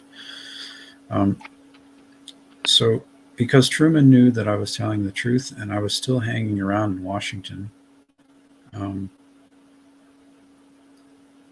we became friendly and became friends, even. And um, I told him that I needed his help. And he was, since I had helped him, he was then happy to help me. And so I asked for him to basically make sure that the United States government was going to help this movement that we were going to establish to gradually disclose the existence of extraterrestrials and advanced technology to the world. That the United States government would give continued support to it, and that organization was founded on, I think, what was it, September 1947. It was called the Majestic 12 organization, and it's still in existence up until this day. Um, After that was founded, they took me in the same craft that I had arrived into 1945 in. They took me in it. One of the, one of the pilots was the alien that had survived, and another one of the pilots was a guy named Roscoe Hillencoder, who was married to my great aunt in Missouri. He didn't even know that I was sort of a relative of his. Um, and they took me in the craft and brought me back to 2019 from the same place and time and location where I had been picked up. And it was like I had never left. I was just back in 2019 and had gone through all that stuff. Um, and then I come back to 2019 and I see things, I started to see things very differently. I'm like, wow, actually, there's a lot that has happened that has helped to usher in disclosure of the existence of extraterrestrials and this advanced technology since the 1940s. I just didn't really think about it. And it's still continuing. Majestic 12 is still supported by the federal government and probably will be until the whole world is aware of the existence of aliens and UFOs, if that's what we want to keep calling them. Are Well, they? well, Sorry, go ahead. I'm so sorry. No, you're Michael, fine. are you still a part of the 12? Or Um, do you just it, don't have knowledge of it? well, it was named after me, actually. My middle Right. name is So my are middle. you still part of it? Or did Um, they kind of like push you aside and like, or are you still like, yes, I I am am a part of it? I am Majestic 12. Okay. It's named after me. It's my middle name is James, MJ, Michael James. So Okay. it's I am MJ12, and it's still ongoing. I'm still like I get support from the federal government. I mean, they're supporting me everywhere, every which way I turn. Everything And I do is supported by the government. and Michael, is there significance to the number 12? It Is yeah, it, is it 12 members or is it? well, I mean, the thinking there was, you know, Jesus had 12 disciples, so just 12 is a nice round number to pick for to have enough people Well, to 13's a get it work baker's done. dozen. But anyway, Yeah, but I 13 could is get not 13 13 is not croissants. known as a I could lucky get number 13 though. croissants for 12, 13 yeah, right? is not So, considered a lucky number though, is it? but none of us are Jesus, so we don't. well, are you sure? Yeah, positive. Wait, if you want people to believe that you had alien encounters, then I don't why want shouldn't people. somebody else believe that they are associated with Jesus? Like, Associated and being Christ incarnate are two different well, things. yeah, oh, sure, but is it okay to be associated with them? I Well, mean, I consider myself a Christian, if that means anything. But as long as you're not Judas, I guess it's okay. his As his long as you're not Judas. Oh my his God. his 12 disciples were As long as you didn't paint Christians. that painting Leonardo da Vinci did, you're Yeah. good. What the fuck? Okay. So I actually had an interesting question for you, Michael, with your religious background. Mm. I told you offline that I've been doing a lot of digging into the Tartarian Empire and like the mud flood and all of that. Um, what I was starting to realize is back in like the early 1500s, 1600s, people spoke about revelations like it had already happened. Mm. And All have right. you ever heard of people referring to revelations like it was a past event? Like what's left on Earth is hell on Earth, and we're the Hmm. ones that didn't make it. Hmm. But wait, before Revelations, you're saying? No, no, no. We so Yeah, I'm confused. Like, after the ask that creation of again, the because that Bible. was deep. Mm. Yeah, that was Okay, so deep. after the creation of the Bible, so the Bible's already created. In the 1600s, people used to refer like revelations had already happened, like the end times had already happened, Oh, and because of the Black Plague and shit. they were actually Maybe, maybe. referring to four soldiers from the Tartarian Oh, Empire that were came representative of back. the four angels, Yep. and they were convinced that that was revelations that happened, and that we are now living in hell on earth, and we're the ones that didn't make it through. And I was Now, wondering if you guys had ever heard anything like that. okay, go ahead, Michael. Then I'll reply. I did recently get a book of Nostradamus stuff, but I haven't read through it. No, I like some of Um, Nostradamus' stuff. Edgar Casey. I do understand Yeah, the Book of Revelation quite what you were well. just explaining, Jacob, Now, hold on. was a What were you little saying? bit. What were you I was saying going to about say, the Book of I, Revelations? I do understand the Book of Revelation quite well. In fact, I taught a like a I don't know what you want to call it. I taught a weekly study on the Book of Revelation for like a whole year one time, and So in doing that, I also came to understand it quite well, and I believe that probably some of that is written in past tense, even though it hasn't yet happened. So it's like the point of it is that it's as good as going to happen, so it's already written in past tense. I If that think makes it's any going sense. to just repeat. Mm. I think Revelations is just repeating. Like, it's always just repeating each generation, each 100, 200 years, 300 years, 1200 Mm. years. It's called revolution. Revelation, revolution. It's a cycle. It's always going to repeat. That's the story. What if Oh, Is and that what be if careful? Well, watch what we do.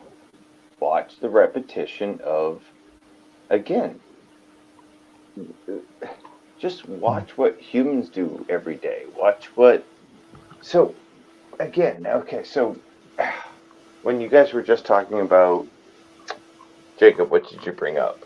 hold on, I'm gonna dig a little deeper into the same one. Okay. Um, Yep. so so say so say hypothetically that this is something that does reoccur on this planet multiple times, and it's just our interpretation of the biblical form of revelations. That maybe this is a constant filter that constantly happens on this planet Yeah. where Well, we each bring each the enlightened technology. beings to Yeah. Each heaven tech. or to a Yeah. higher plane of existence. What if this Yep. is our form Yes. of ascension through religion, and it Yes. constantly happens on this planet to sort Yes. out the miscreants that Yes. don't deserve to go any Oh higher? no! Wait. Maybe not that. That's a little mean, but it's probably I true. don't. But it's I do mean. think that we have to divide ourselves in the sense of people that are good on this planet and people that are bad on this planet, and we shouldn't feel bad for noticing that they're. It's not our job to discipline them for being bad, but we should separate ourselves from the people that are bad people.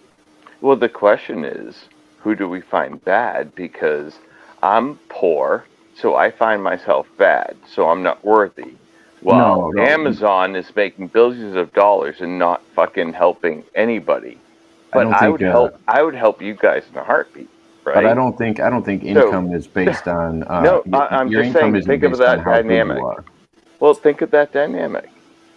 That Well, that that I think money just exacerbates anything that you are. So if you're a giving right. person and you have lots of money, then you'll show that.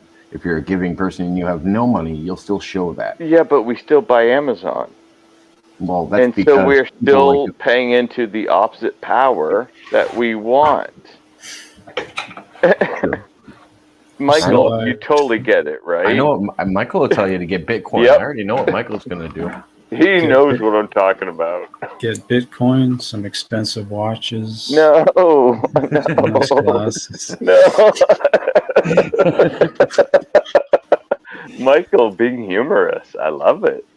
I Oh no, love him. he's not Look being at his humorous. Joker. He's I'm not really joking. joking around. He definitely wants you to get some Bitcoin.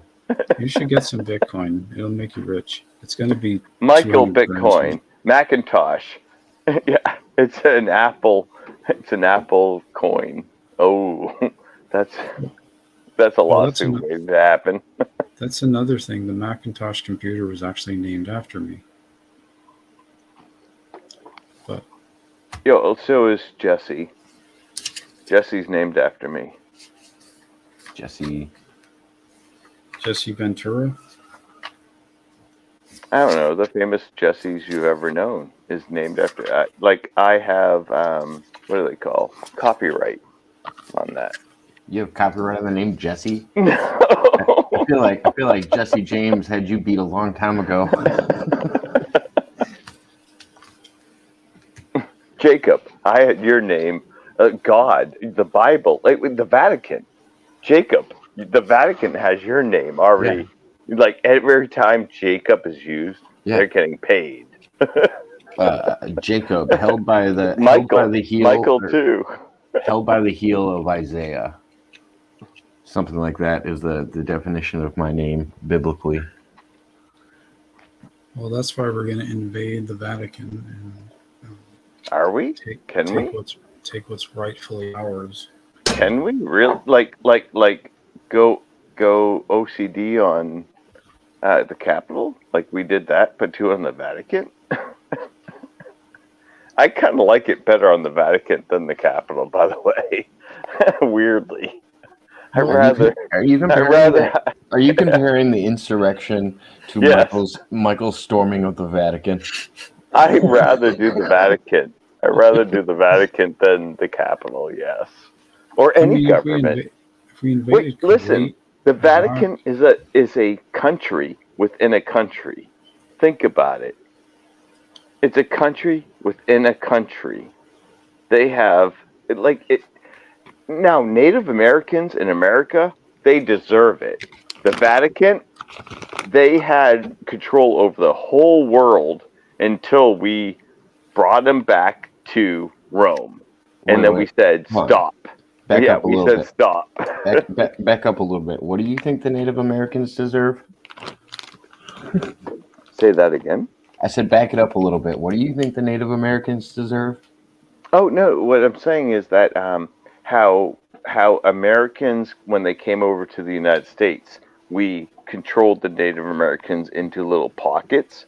That's what old school um what old school you mean the um British? yes, and they controlled and they brought into Rome, and they said, okay, the Vatican, you can stay here, but you can And the be your Spanish own country. and the You can be your own French. country. See, Italy, how right? come everybody blames Americans for that stuff when it was the British, the Spanish, the French, the Portuguese? Oh, we all did it. We all did it. No, I don't no, yeah.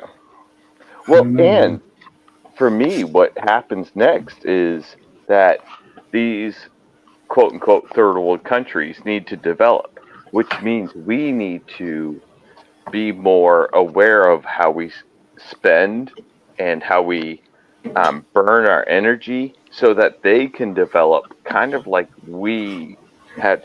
Like, there's a, again, it's all depending. Do we want a world that wants to be together but individual? You know what I think our country should do for third world countries?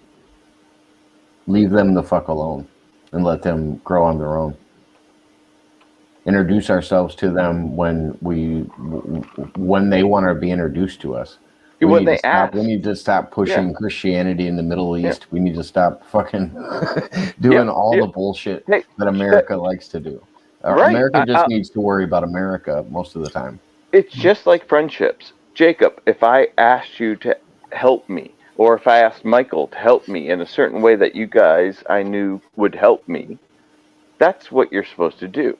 Not No, no. superimpose You're or thinking about try the to situation all manipulate. wrong. Right, try to manipulate the circumstance. Well, but that's because Right. you're going into the situation thinking about it wrong. You think about your friend that owes you thousands of dollars, all right, thousands, and say, all right, well, he is the strongest guy on the block, so I'm gonna ask him to do things, but it's only because he owes me money. That's really what's going on with our country and our negotiations with other countries. No, that What is if we as a third world country actually learn from first world countries how they're still first world countries and try to apply some of the things that they've done to turn our third world country back into a first world country? Hmm. It would involve us getting rid of a lot of the common amenities that we're used to. Would involve some humility perhaps as well. I don't know. Can Oh, we a do that? lot of humility. Can we No, do that? Can America do no. that?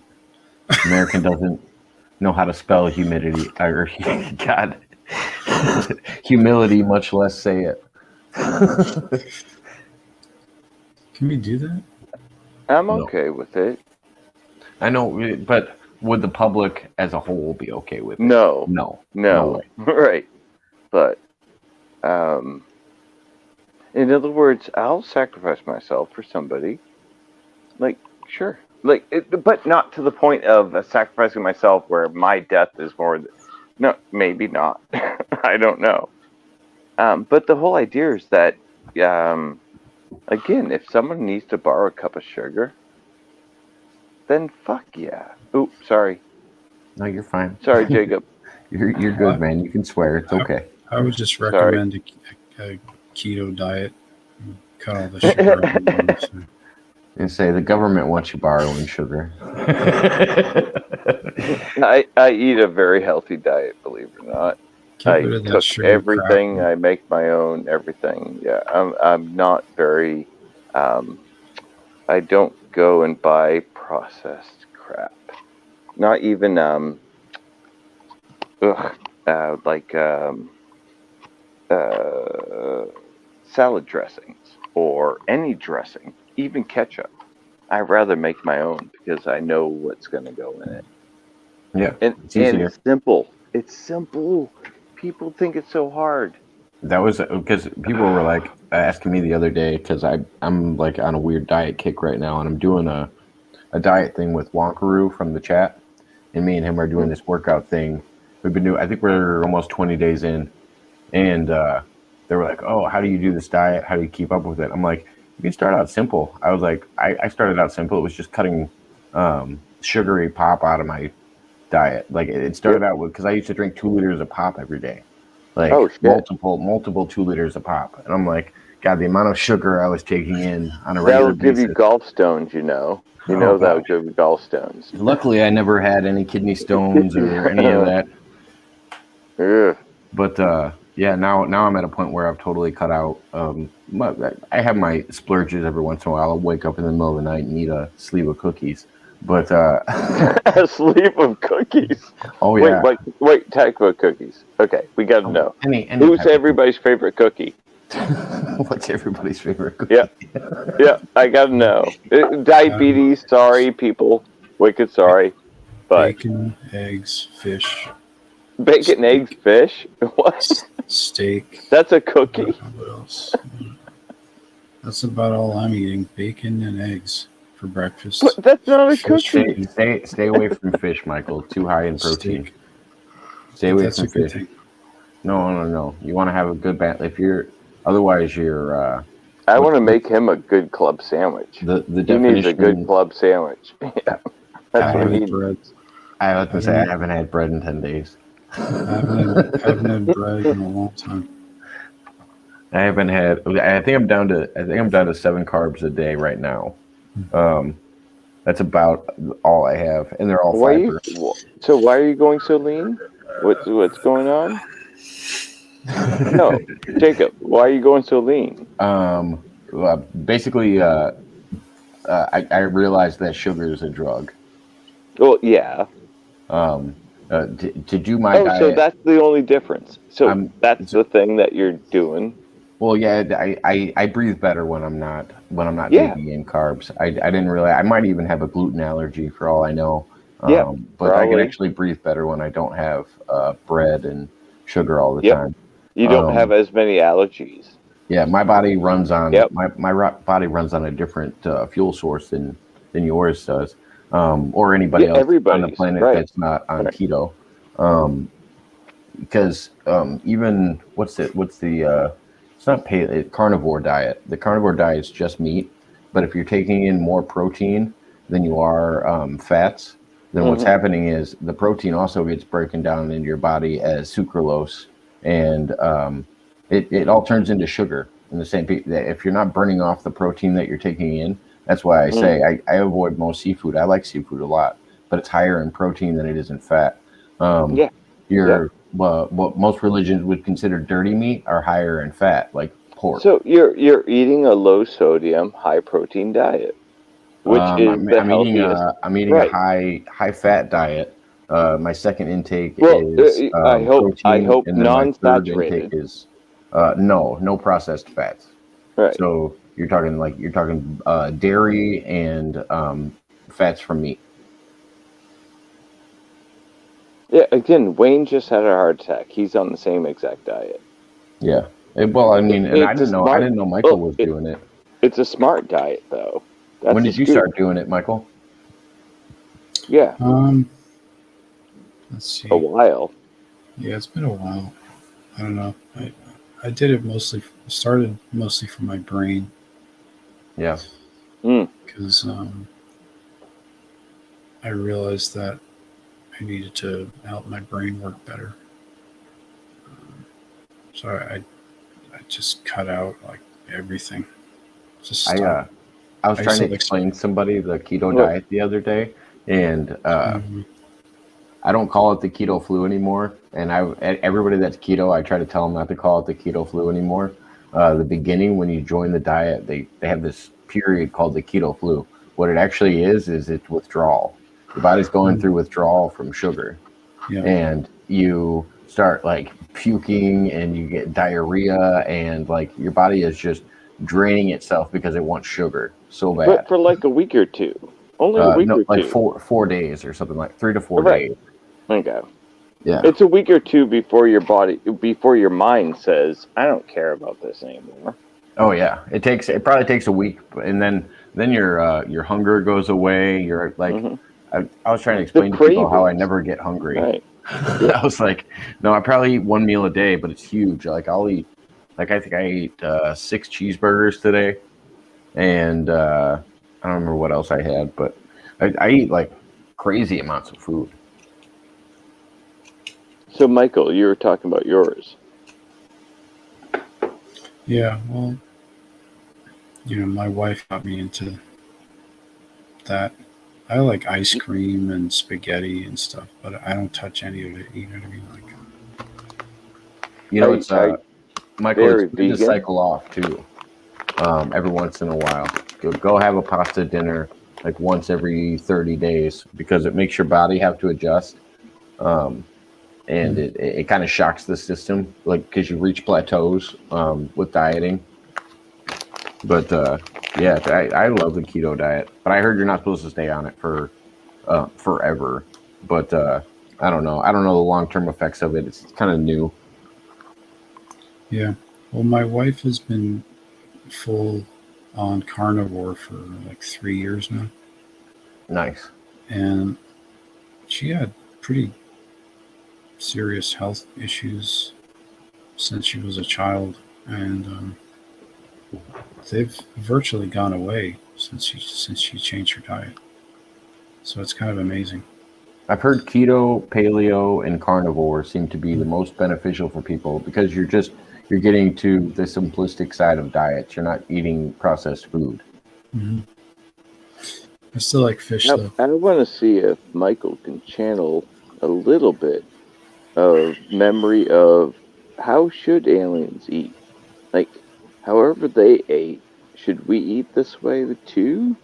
Like, there's got to be some residual memory that you might be able to, Did you ever see anybody consume anything? or did you while you were on board, or what?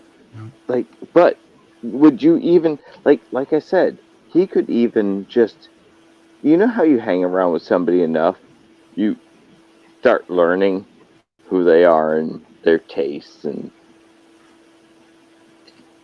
any residual I don't feelings get about that that. close to people. I don't No, really but get in to know people that well. So Yeah, that's no. good. I don't get that close to people. I don't want to know that much about him. I don't want to know his eating patterns.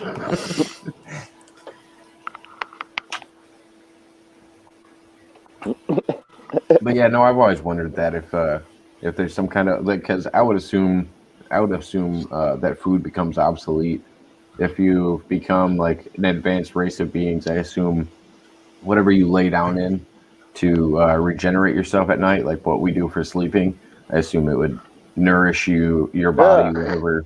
Oh, They'd have some kind of a you're med bed sleeping or in slime, Jacob. You're sleeping in slime, and it's just going to osmosis to some you. No, ectoplasm. Blah! That's gross. It's there like was Neopod. You're like, we might as well just be batteries. What the frick? there was this That's one gross. experience where there was this one experience where I was teleported to Mars and I saw creatures there and they tried to eat me. So So they did try to eat meat. Oh, So that's they something, they tried to oh, right? eat They tried Michael, to we eat haven't me. even Right. talked about. Well, you're meat. You're meat. So if Well, an yeah. alien, so we eating meat might mean something. Now it could still be. We know we need those complex amino acids, which could be found in soy, and stuff like. But it doesn't What, have to be what's just soy? necessarily What's soybeans. What's that? Soybeans, tofu. Uh, Tofu's great. Oh, I can make you. I guarantee. I I've will never, send Yeah. you guys. I've I never will had send. somebody make me a good tofu anything, but they You all have claim to. no idea. They all Is that claim what all, to. is that what all the gays in Massachusetts are eating now? No, not at all. But I can get no gay involved. But anyway, um, I can guarantee you, I can make you a Michelin star dish of tofu. I Trust haven't me. lived in Massachusetts in 20 years, so You have not lived with me. and I never will.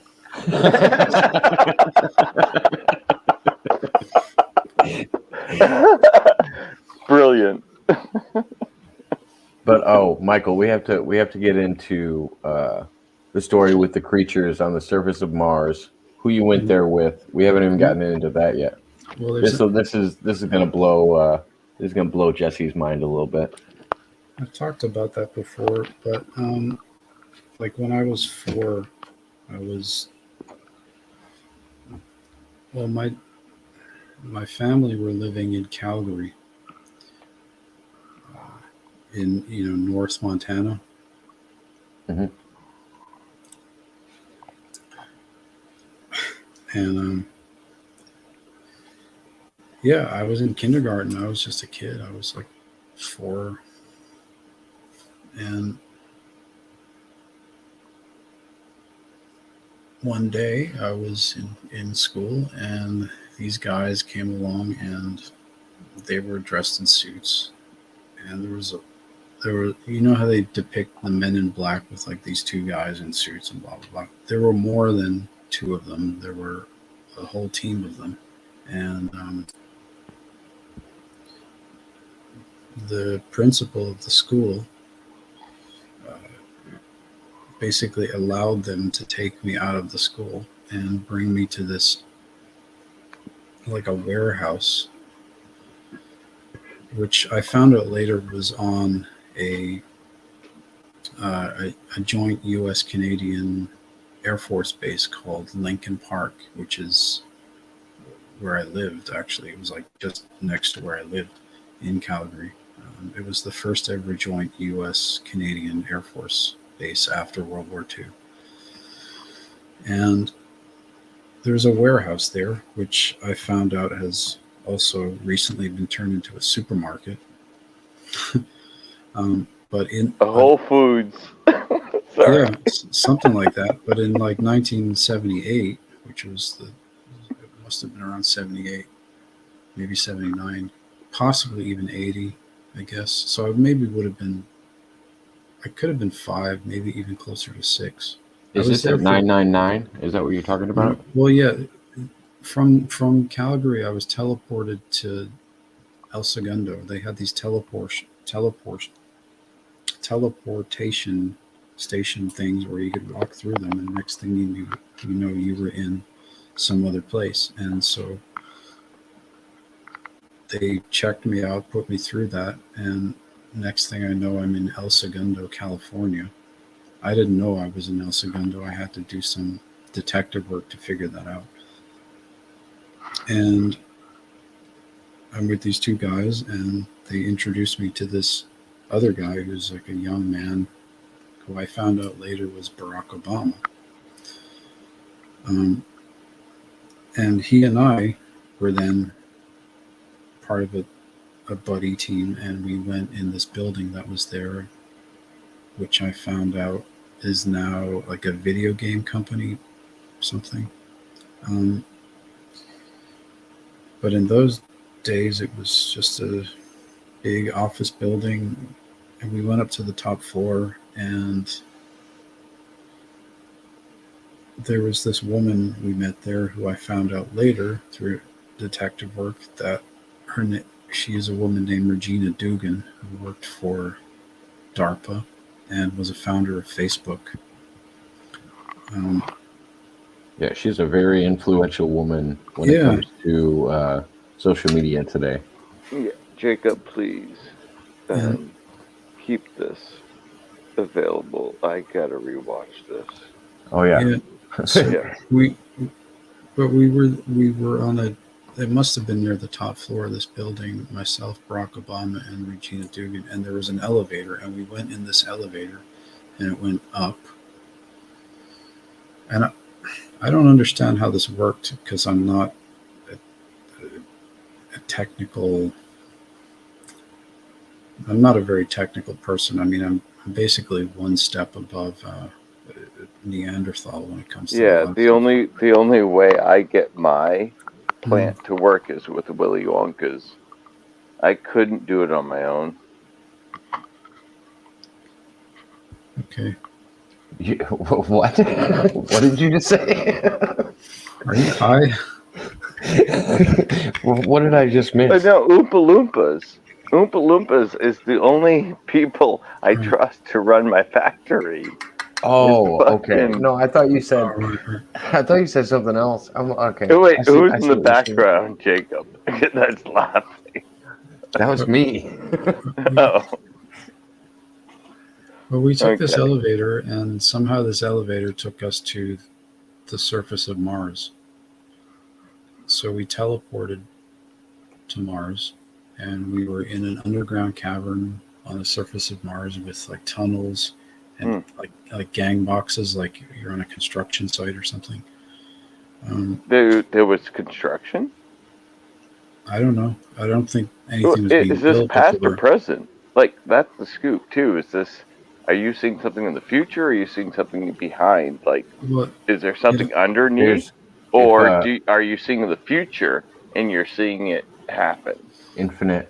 Listen to the whole story Yeah. because Sorry. no. You're fine. It'll explain What? itself because Okay. Thank you. there's a Go ahead, there's Michael. there's a future version and a younger version. And Okay. it'll Cool. explain itself.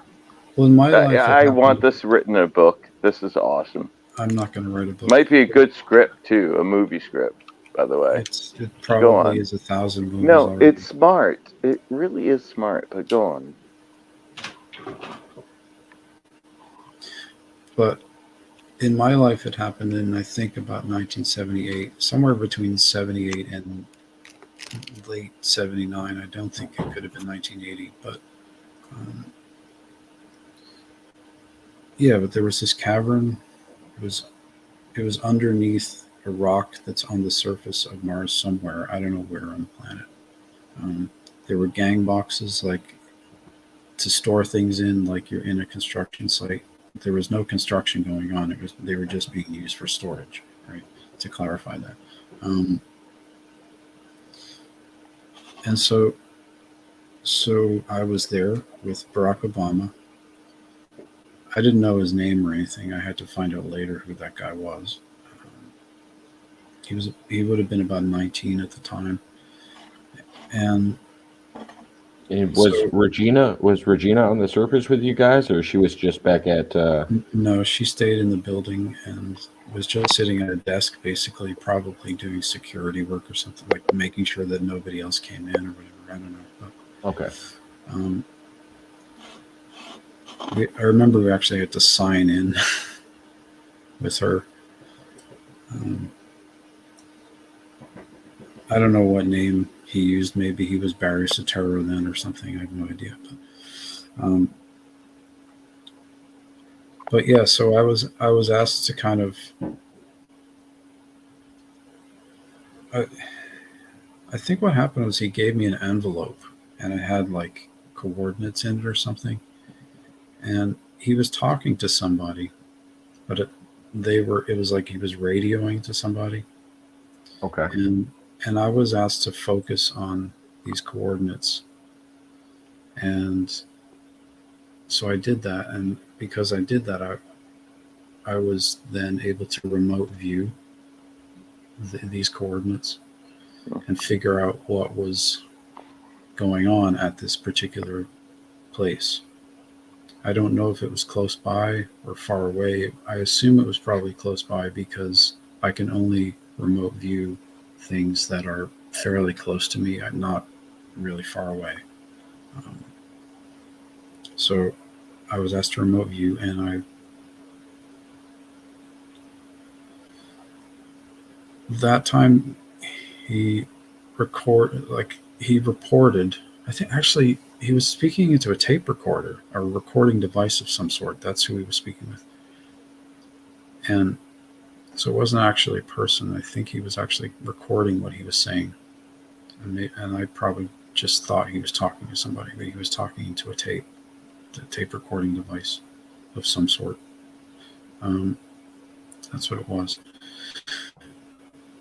and somehow he was able to link up with what I was seeing. Obama himself actually must have some sort of, I don't know how to describe them, telekinetic abilities, parapsychological abilities, however you want to describe it, but he was at the time able to link up to my mind and see what I was seeing by remote viewing and then interpret it into the tape recorder to describe what what was being Well, seen. in a good way or a bad way?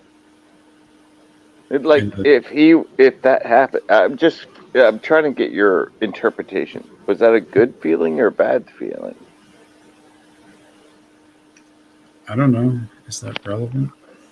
Yeah, it is because your personal relevance. Yeah. How Well, did it yeah, make because you feel? I was kind of wondering too. Is he just like super intuitive and he's just able to dial into what you're doing, or Or is do you he want? Or do you like? In your okay? I'm interpreting. was it Like intrusive?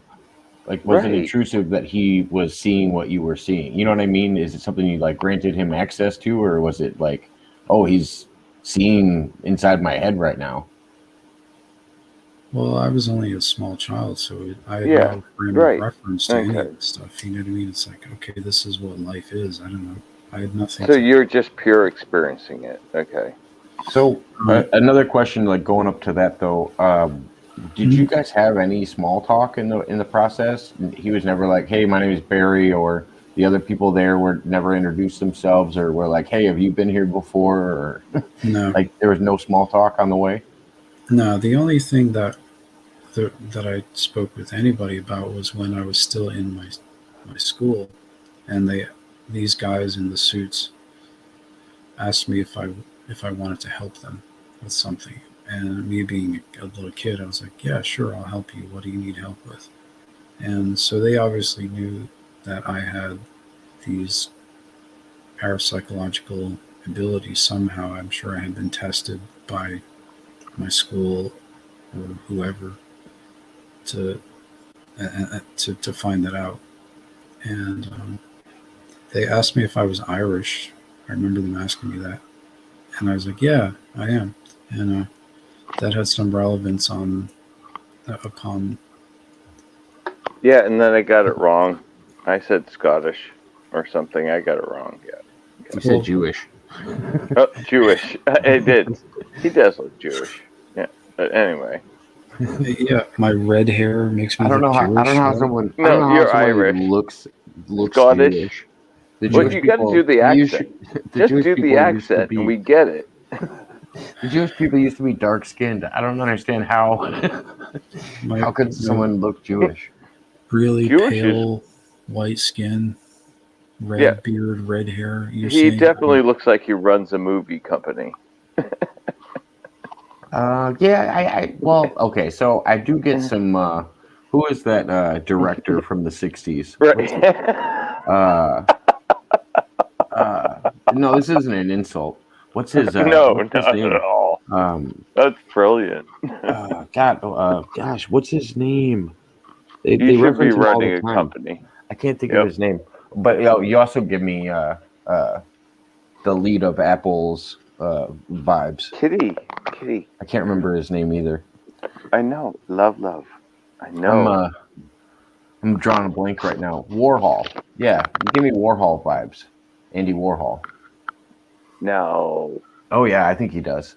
especially A with little, all the different a, art a, a ventures little that Seth Michael does. Rogen, a little Seth Rogen-y, Oh no, I don't get Seth Rogen at all. a little bit. Like I said, I get random I used to think of his Well, storyline as being somewhat similar to Jim Morrison, just like well, being the army brat who Oh, like took wicked! off to do music Yes. and do his own thing. Oh yeah, Michael, he's right. You do well, you have know, that. MJ12 actually does run Hollywood, Okay, so there okay, you that go. makes sense.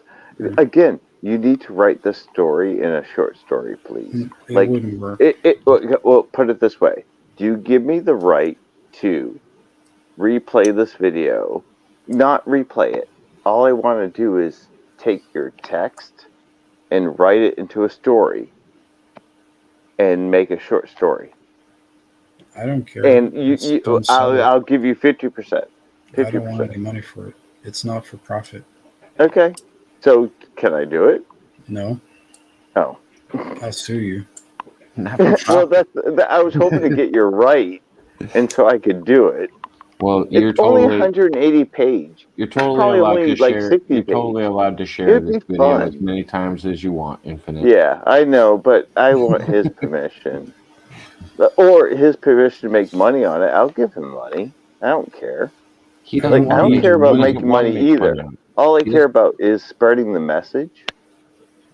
I don't Like, need your he money. has a cool story going What if? on, What and I if? like it. Michael, what if This is he not. what if he sold the story and invested all the money in Bitcoin No, and gave it to the populace? no. And It was there's a worth Brilliant. it. It reason. was worth a try. Respect. I'm Respect. Yes. I'm doing this for no non-profit, and if there's anyone trying to make profit off of it, then they will be stopped. Well, that's a good way to live by. Yeah, Well, so if it's nonprofit, I can do it. So I can make a nonprofit book, donate the money to a charity, and then it's okay. no. Well, you What just is it? said How it's do we share it, nonprofit. You Michael? just How do said we it's share it, nonprofit. I Michael? How do mean, we share it if we can't make I it? mean, Like, yeah, you can. A non-profit organization is not non-profit. Well, it is nonprofit.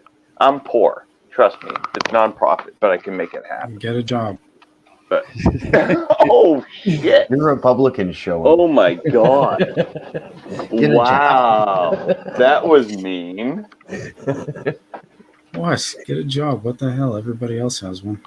I have agoraphobia. Oh, I fear you fuckers. you're a pussy. You know, I fear you fuckers because most dicks are like you guys, just like you guys think that most people are just not like I think you guys are more social, right? Then aren't you guys more social than you guys tend to be? You guys. You're Socialist? What do you mean Are you by talking you about? guys? Are you talking about socialism or something, or what? I'm talking about everybody getting a right to do everything. So you're like Well, an why are you anarchist? assuming? Why are you assuming me No. and Michael think the same? Me Oh, and Michael no, I probably have don't. totally different political views. I don't have any political views. I just think that again, like the guy that made penicillin, if you just share your stuff and make it free for everybody to share, to partake in. Like the guy that made penicillin said, "Here, it's free." He didn't care. Then you end up like somebody like Tesla, poor, die alone, and then everybody else makes money off of your No. inventions later. Well, it depends on if we are a communist or a socialist world. Which one are we going to be? No, we're a material. We're a material Neither. world. That's the Neither. problem. We're going to kill all the communists that are left, and we're going to either severely discipline all the socialists or ostracize them from the rest of us. Yes, correct. I You're would say right. regardless, That's though, exactly what's going to happen, Michael. as long That's as exactly. as long as And are we, you okay with that but as long as as a we're still, Republican? as long as As a we're Are you still person okay? who promoting actually, this, though, as as long a as we're still person who promoting it, actually has had to do all the work, I'm completely fine with all of those people disappearing because I'm tired of them taking from me and from my kids and my family. I'm tired of being forced to give something to those people. Am I Why, giving to the conversation? why do you think I live in Texas? Wait, am I giving to the conversation? in what way? Am I giving to the conversation? I guess I guess it depends on what you are asking if you're supplying. I'm just asking, am I giving to the conversation? I guess as long as we're conversating with you, you would be supplying to the conversation. The question is, what are you supplying to the conversation? Well, all I'm saying is that if I'm contributing, shouldn't I? It depends on what you're contributing. That's why I made you break that down, is because depending on what you're Oh, so contributing to the circumstance okay. So would make a so difference on how it's you can give interpreted from others. well, so you can give half good sex, really good sex, or mind blowing sex. So it depends. Is that what you're saying? It depends if sex Because is. It that's a depends if huge topic that it we gotta depends. start. But no, it depends if sex is on the market of what people are No, interested in. I'm saying That's why I said okay. it depends on what you're supplying. So is less education, middle education, high education matters? Like It where do we divide these lines? it What matters. what? It matters in the circumstance that it matters in. Your education status doesn't matter in a physical altercation, does it? Like it said, it depends on the circumstance. Like if we're Oh, sure, talking about sure. If I'm so smart and someone's stronger, they're gonna punch me. Yeah, no, if right. we're having a You're right. conversation about time travel and you're telling us about the Constitution, what what what are you contributing? Yes, you're at the table. Yes, we're acknowledging it, but are you contributing to the conversation? Oh yeah, because That's why I said specifically it makes a difference on what you're bringing. if that's the particular topic you want to bring up, I can explain it more. No. I'm not asking. Okay. I'm not asking I'm you just to saying evolve. No. This isn't a because question of if you're civil adding war to. and yeah, it does matter. No, So because we were using this all on Michael's analogy of how he didn't mhm. want to support people that he didn't think were supporting um, his cause and were No, just of his money. I'm Are assuming, you right? kidding? I want to support him to write a book and publish it. If he doesn't want to, then I will. If he doesn't want me to, then how the hell do we do this, Michael? who said Like, you're come part of on. this? I have a publishing company I can do that. Well, I have a printer that can do this. And we can do a print of 100 Yeah, I have a or Xerox 50. machine too. So I used to go. Wow. I used to go to Copy Cop on Boylston Street all the time. Oh, Boylston. Yeah. Yeah, but that's old school. That's not fast, by the way. But high It's not quality. as fast and efficient. Yeah, it's like going to Kinko copiers. Used to go there too. Yeah. I've never even seen a Kinko's, much less been in one. By the way, I love that you know Boston references. I love it.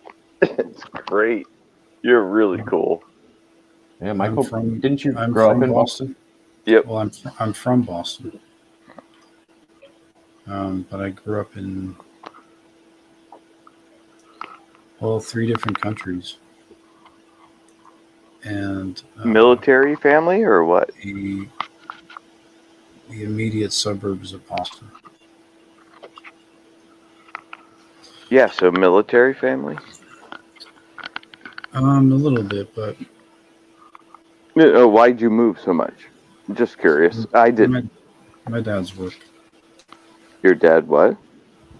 my dad's job, So what was it? If I and just loosely give me an idea, like And no one else will understand, but I probably will. Think of it that way.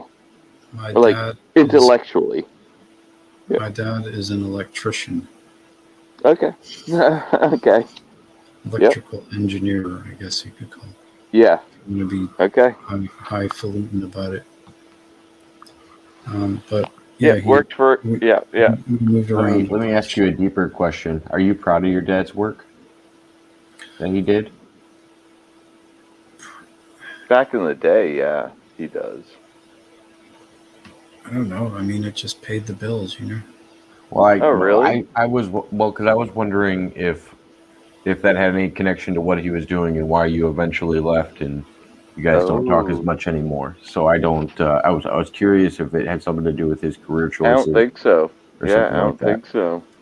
No, I just kind of, when I was a teenager, I kind of just started to do more of my own thing, and wasn't really close with like my younger brother because he was gay, and I'm You weren't close with severely, him because he was gay. yeah, and I'm severely homophobic. Oh, I'm sorry to hear that. No, now I'm Michael, not that gay. sucks. I'm not gay, but it's just like I have gay friends, and like I can understand. Yeah, So, I don't have any gay friends. oh, well, now you do. Well, you No, I have don't. gay. You have gay friends that are no. You have friends that are Michael. I have a lot of gay okay friends gay. too. So now you Yeah, have, yeah, now you have friends. I Yes, have no, now you I have have no, friends. I have no Yep. gay friends Well, now, whatsoever. yeah, but you have friends that associate with gay people. So No, I you have don't. friends. Yes, you have friends. It's friends. Like, why? Okay, so what's the gay thing? Did something happen, or Is like, it I don't religious? mean to deep talk, but You want to get Jacob's channel banned? Is that what this is? no, we can talk privately Oh yeah, no, we don't have sometime, to. I was gonna say good call. right? We don't have to talk about that online. But But I will talk to you privately about if you have never talked about shit. Yeah, I'm here. Yeah, I You just think gay contact people are me, private chat disgusting, me. and I think Yep. it's an abomination.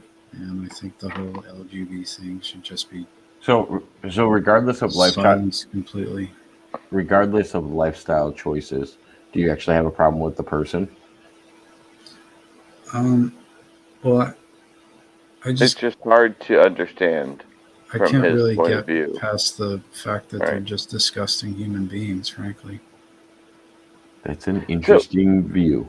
okay. So wait, can I ask a Hold on, Michael first this? before we dig into this any Okay. deeper, Yep. these are not the views of the Jacob Waters show, and um Yeah, because do an infinite ad. Do an because ad. because The infinite t-shirt is ad. asking so many questions, I have to specify.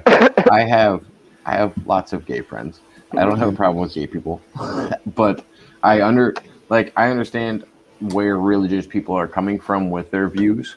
I I'm don't not understand. I religious. don't know if it's that's why Michael. I was just going to say that. I don't know if that's why Michael feels the way he feels, but You got to I put the understand where conversation people are. chat on the board so I can see it too, because I can't see the conversation chat where we're talking. So if you want me to see the conversation chat, What you got to put conversation that chat? on the screen so Oh, I all can you got see to it. do is you just got to push comments on the right, and it'll all But I go guess all I'm over. It, just I it guess I'm doesn't just work that ahead of way. I'm just ahead of my time when it comes to that stuff. You're just ahead of your time. Yeah. Yeah, I think so too. And this is the thing is that's what I want to think about is the future and how and what individuals one at a time can do. It's not um, something that's going to be figured out in 6 years. It's 1 year at a time, 2 year, and how we slowly progress, maybe. I think in the future we will still have like the freedom of choice to have like gay marriage and stuff like that. But I don't think anyone's going to be doing it because everyone will just realize that it's just a dumb trend and they're just trying to be cool and hip, and that really No, it's just, it's no. just There's going to Yeah. be plenty of gay marriages Ooh, between ooh. men, women, right? Ooh, let me get in this. Let me get in. No, Hold on, hold on, hold on, hold on. wait. Let's go third. Let's go third. Like Mormons. Mormons are okay to marry like multiple wives with one man. Is that okay with you guys? Like, again, it doesn't matter. well, I don't care if that's you're actually into illegal. 3 sex people, 4 sex people, 10 sex people. One, marriage is a license. So No matter what, man or woman, marriage is a license. Once let me that's done, it's law. Well, let me once something interject. becomes law, you don't have to worry about it anymore. It's not your Yeah. business. I think It's we not should your make. business. Hold I on, think I we gotta should jump make. back in here. I gotta jump back in here. Yep. So when it comes to gay marriage with humans, I don't really know what humans are going to decide to do. But growing up, I had a dog. He was a male, and he was attracted to other male dogs. Uh-oh. It wasn't because he was influenced by gay relationships around him, or his upbringing or anything like that. It wasn't a decision that the It was dog made. just instinct. It was just he liked dogs that had wieners. I couldn't explain it. Maybe their butts smelled different. I don't know. I don't know what he was into. But yeah, he was just It just gay, happened. and it just No. happened. It just occurred like that. He wasn't coerced or No, and I haven't had talked an to by the animal. devil. I Yeah, don't I know. haven't had an animal gay, except for do girl cats lick girl cats? I don't Mothers know. with daughters. Maybe like a Maybe, grooming thing. I don't know. yeah, maybe it's a group, but I don't see it much in. But I hear it does happen to animals a lot. Like it does happen But yeah, a lot in that's the animals. one thing I do. I do think it just occurs in nature, and I don't think it's a Yeah. decision. No. That's why I don't use the human analogy Yeah. because humans are too unpredictable and weird. And Michael, if you're like I don't understand it and it's not my thing, I respect that too. That's the scoop. I Yeah, but respect I'm not that. like that. I think it's Right. abhorrent and disgusting, and I think And I respect people that you should be. find it It's okay for you to horrible and think that. disgusting.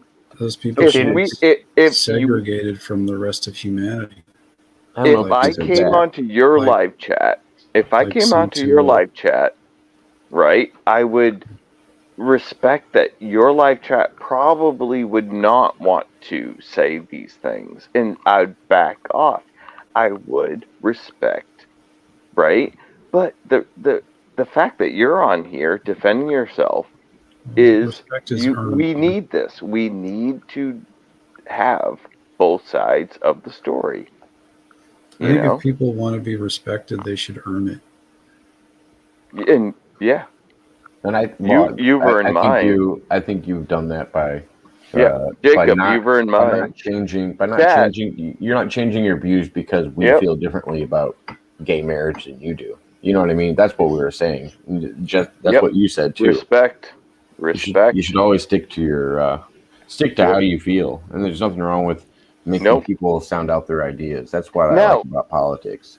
okay, so wait, I now have another question though, Jacob. Sorry. No, you're good. Michael, do you have a boy?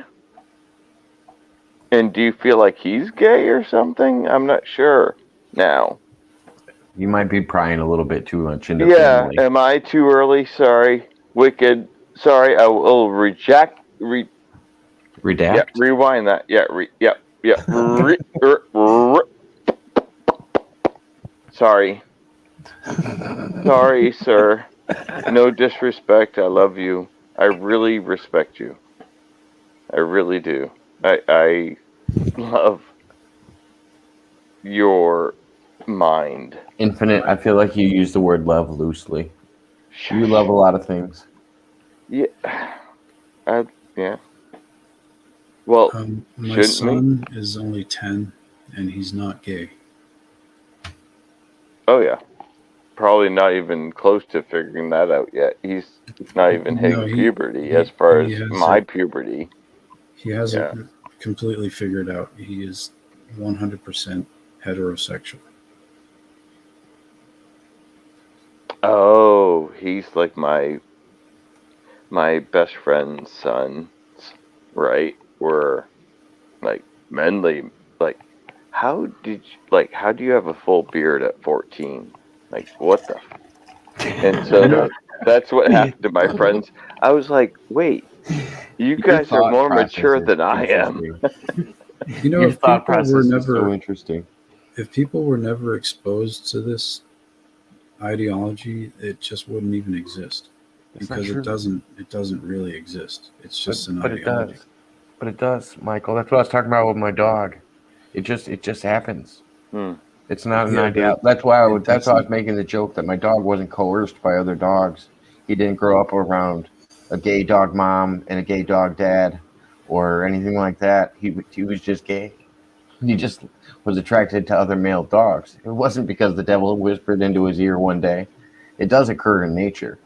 But I do, don't get me wrong, I do think that people that feel like they're excommunicated from society will often do things for attention and reach out to the other sex and experiment and do things like that. I do think that's a human thing. I do think that does occur. I 100% agree with that. But I Well, also think it happens naturally. there's a bell curve. What's nature though? What do you mean by The bell nature? curve. Nature, as Nature is in the bell without curve. anything, without any outside influence. They're So just attracted to things or enjoy things that they enjoy. in a vacuum, in a Hmm. complete and total vacuum, you're saying Hmm. that that would happen. I would say, unless you can communicate with your dog, it would be a vacuum. Unless you have some kind of dog whispering Okay. abilities that I don't, I don't So I know would say it's a what vacuum language you guys situation. are speaking, but it's name a me a bell single curve. Do you name me a guys know what a single bell curve is? No, no, we get it, but I mean that's the spectrum of how people could be gay. But I'm just No, trying to point to no, the no. natural A side. bell curve is every mathematical. If enough information is fed into the machine, it doesn't matter if you trip. It doesn't matter if you sneeze. Doesn't matter if you're blue-eyed, green-eyed. If you put enough information, it's the bell curve. No, I know what a bell curve is. I was just Ri- saying you're using it to describe the spectrum of what people could be if they're gay and how they could come across being gay, whether it happens It's the naturally bell or curve. whether So one side is wicked gay, one side is against gay, and the middle is okay with being bi. That's the bell curve. this is the spectrum that everybody speaks of. It, it's the bell curve. It's normal. Not everybody's going to be part No, I of know. everything, Well, and you don't and that have works, to. and that By works the with way, every, you but that you works with don't. everything. That Well, works with you don't everything. have. It's the You same don't with have to.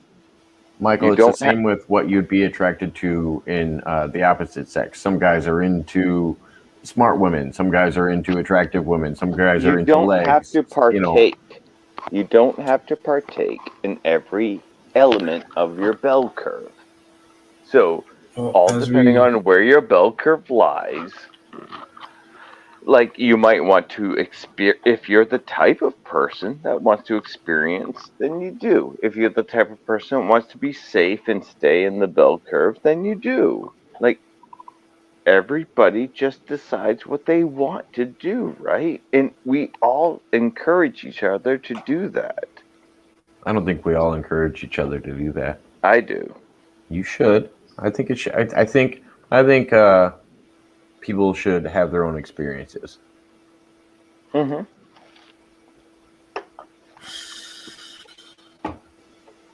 I That's think not that very nice, Ace.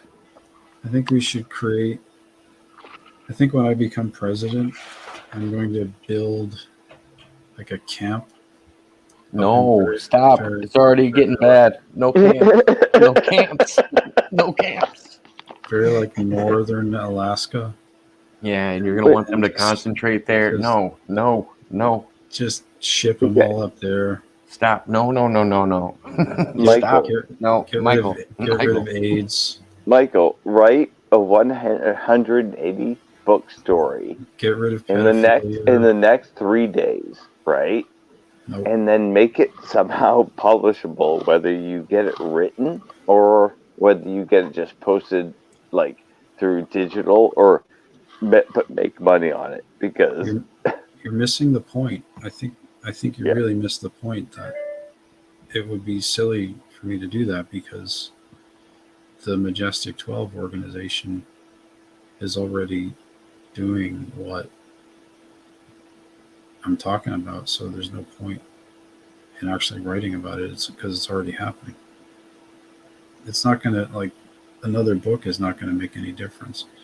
The whole point of MJ12 was to basically infiltrate and take over, really, like the film industry, the TV industry, the print media, books, etc., etc. And if you think about everything that's come out since okay, Jacob, 1947 are you doing this? about and relating to extraterrestrials, UFOs, etc., etc., you'll see time travel, teleportation. These are, hot subjects in film, media. There's an abundance of this stuff already out there. There's no point in me writing another book. There's a whole industry surrounding the disclosure of this material. So that's what the government is backing, and that's what the government is supporting. And writing another book isn't really going to make any bit of difference because the information is going to come out anyway. It's already being filtered out. When we had, did you guys ever watch the X-Files, for instance? Yep, I did. Yeah, I mean that was on primetime Jacob, television. are you Right? doing this? What do you mean? No. What do you mean? Doing what? Hello? That. What? It's not about me writing a book and making money off of it. That's That. that's not that's really not the point. And the reason that I wanted to make this video is because to talk specifically about MJ12. I know we've gone on about a lot of other stuff, but I wanted to, and I like talking with Jacob. He's a cool guy. We have some good conversations and stuff. So I appreciate that, Michael. But And that's why, regardless of writing a book, I like to get you on here to at least talk about it in your own words, so I have some kind of a record of it, because I do like hearing you talk about this stuff. Regardless if I never get it in a book or anything like that. Like I would love to see this in a movie. I would love to see this in a book. But Wait, and hold I on. understand your side of not wanting to have it get saturated or put it into an already saturated market that's not getting exposed. I want 25%. there's no money being made off. There's no money being made off of this. I promise I will never make money on my channel, and that's been an ongoing thing. I always, if I have a guest on and somebody donates, I give all the money that was donated during the show to my guests. Oh, And we can do look, that. there's really no money being made off the film industry either, by the way, or the media industry. It's just being supported. It's a money pit. Well, yeah. Well, the people that hold said film are the ones that charge for it. Yeah, but they don't even make money. I mean, they're just Well, recovering it's social expenses support. a lot of the time. Yeah, It's social support. Right. It's Yeah. it's put out there and charged for. People pay money for it, so they'll value the content. But it's not actually a for-profit industry. It's a money pit supported by the government, and it's there to provide people with a window into the information. Like, for instance, let's think of a movie that just came out. I don't know. Think of any current movie. I don't even pay Thor, attention. Love of Thunder. I don't know. Sure. Think about, okay. There's that. I've seen recently that TV show La Brea. Have you guys heard of that? Yeah. The time travel one. Yep. Oh yeah. Yeah. Now that's kind of a new concept at least in American. You Are think you gonna time bring it travel up? is? You You gonna think time bring this up? travels? Is this legal? Can he bring it up? Well, yeah, I can talk about that, but Bring it in a small screen. Bring him in a small screen so it but doesn't take up your Jacob. He's not gonna play. He's not gonna play the movie. Oh, but the concept is being introduced to the general public of time travel being a real thing through that series, right? yeah. So there's going to probably be more and more of that as time passes, like more and more time travel stuff. There's been an abundance of aliens, UFOs, etc., etc. Um, Well, all do that you kind of think, stuff. Michael? Do you think that's part of the disclosure project itself? Well, yeah, Um, that's what it and is. that's how we present science fiction. It seems like most things that were science fiction 30 years ago are slowly being introduced to the public. Right, but yeah, because they were real to begin with, but people couldn't handle it if it was told to them as though it's truth. So it had to be masked as fiction so they get used to the concepts so that when it actually is disclosed or declassified, we'll say declassified because that's really what it is, um, that Are you they doing this just to me, Jacob? they just go, oh, okay, yeah, we heard about that in that movie, remember? Oh, it's real. Oh, great. And then they just go on with their lives and they don't try to overthrow the government or something. What do you think I'm doing to you, Infinite? I was born in 71. What are you guys? I was born in '89. 1974. Oh, so you're really close to. Like, what area did you grow up in? I grew up in New Hampshire. I grew up in 3 different countries, and No, no, like early on, like 3 or 4. 3 or 4. Uh, I was living in two different places at that point. I lived in Calgary, and I Hmm. lived partially in Dublin. Oh, wow. What were your first languages you learned? English. In Dublin? Ireland is an English-speaking country. It was part of the United Kingdom. That's weird. I never knew that. I never knew that. I would have thought you guys would have been speaking Irish and English, like weird English. Wait a Like, minute, Infinite. Can you explain? Tell me what you think your ideal Irish person looks like. Describe to me what you think your American no, perspective of what an Irish person does and no. looks like. You just He think they looked. just walk around speaking Irish to Have everybody, you have hanging you out at been pubs? have you been to Michael, Boston? Michael, you look like one of my friends from the UK, believe it or not. Have you ever been to Boston? I've been to Boston, I've been to the UK. Do So, you do you have any idea how Irish Boston is? yeah, but you have a Scottish slang to it. You definitely have an Irish Scottish slang to your Boston, accent, right? I don't have a Boston accent. No, that's what I'm saying. Is you don't. So, the idea. Okay, so um, I have kind of a Massachusetts accent, really, actually, with a little bit of maybe Florida or in Canada because I lived in those places. is it Worcester? Is you? Is it a little Worcestery? Nope.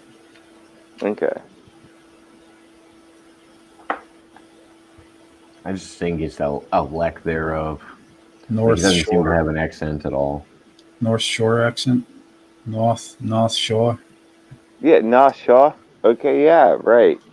Yeah, that's Yeah, like, Gloucester, well, that's the or South whatever. Shore. Right. Um, Pretty much nobody in the North Shore of Boston has a Boston accent. It's like the Boston No, accent has it, basically died and it's been reduced to just characters in Hollywood films played by Mark Wahlberg. Wicked. I totally agree.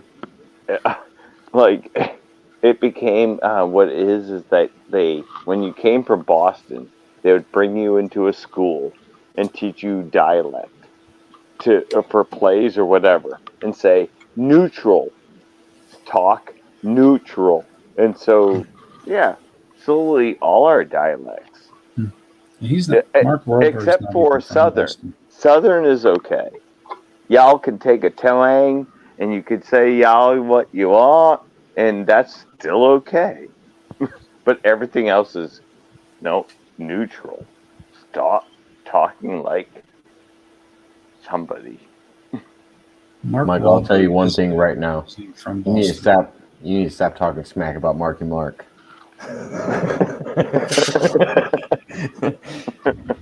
That guy, I swear to you, man, he's from like the whitest of the white suburbs, South Shore suburbs of Boston. He is not some street hood He is. kid He like is so pretends. hood. He is so hood. You don't even know. He is so Wicked. fake.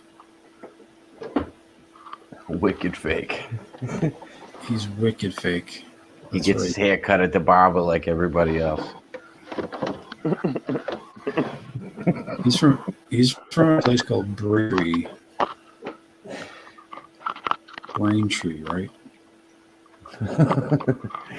Braintree. Yeah, he's from a town south of Boston, like 45 minutes to an hour south of Boston, by the way, at the very end of the train line called Braintree. You have to take the train line all the way to the end and then take a bus to get to where he comes from. He's not from the city at all. Yeah, that's because he's from the streets. He walked that way. He didn't take the train like all you rich folk. I'm He from walked the them city. streets. I'm just Listen, joking. I'm from the city and I don't even have that accent. I don't even have that accent. Listen to that. And I don't even. And you sounded so stereotypical. What about I don't even have that accent. who's the guy that does the movie with Robin Williams when he's like wicked smart and stuff? Oh, What? Ben Affleck, Matt Yeah, Damon. no, Matt Damon. Matt Damon plays the Boston guy, doesn't he? Matt, Well, Matt I Damon guess is from Ben Affleck does too. yeah. Matt Damon is from Cambridge, which is next to Boston, which is where Harvard University is, which is where all the nerds live, college professors, MIT people, guys So like he- Not Mike. from he's allowed. there. So, I'm not well, from there. so is he allowed to use the Boston accent? Is he? No, Cambridge people don't have a Boston accent. Didn't you get a? Where was your degree from? Park Harvard. my car in Harvard Yard. Where was your? Harvard. You weren't from Harvard. You told me. It's Okay, I just listened to the interview. Where'd you say your degree Oh was my from? god. it's Harvard. Okay? Harvard. Harvard. Not Harvard. Harvard. Harvard my friggin' ass. You know what I'm saying?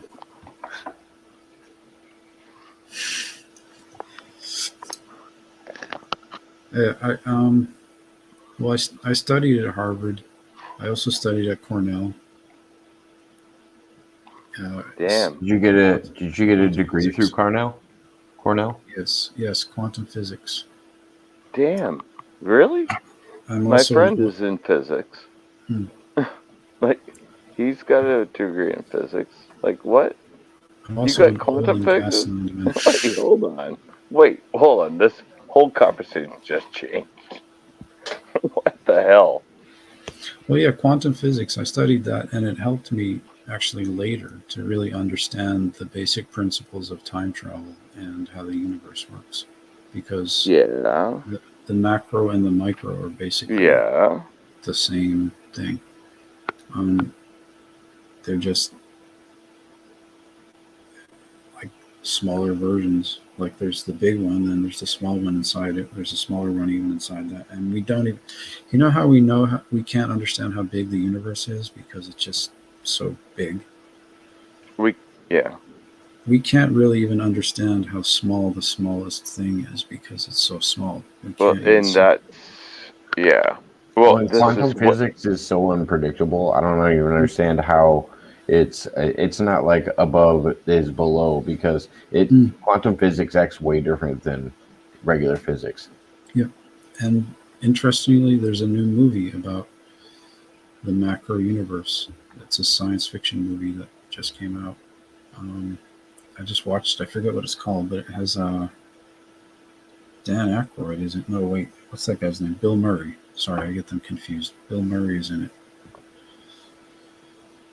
Um, that's really interesting. It just shows that like Hollywood is actually taking these real scientific concepts and introducing them to the general public through film, and so that when we actually come to realize these things, it'll be just like, oh well, it was in that movie. We know it from the movie. But this was part of the mission from the beginning of the Majestic 12 organization that is still to this day supported by the federal government.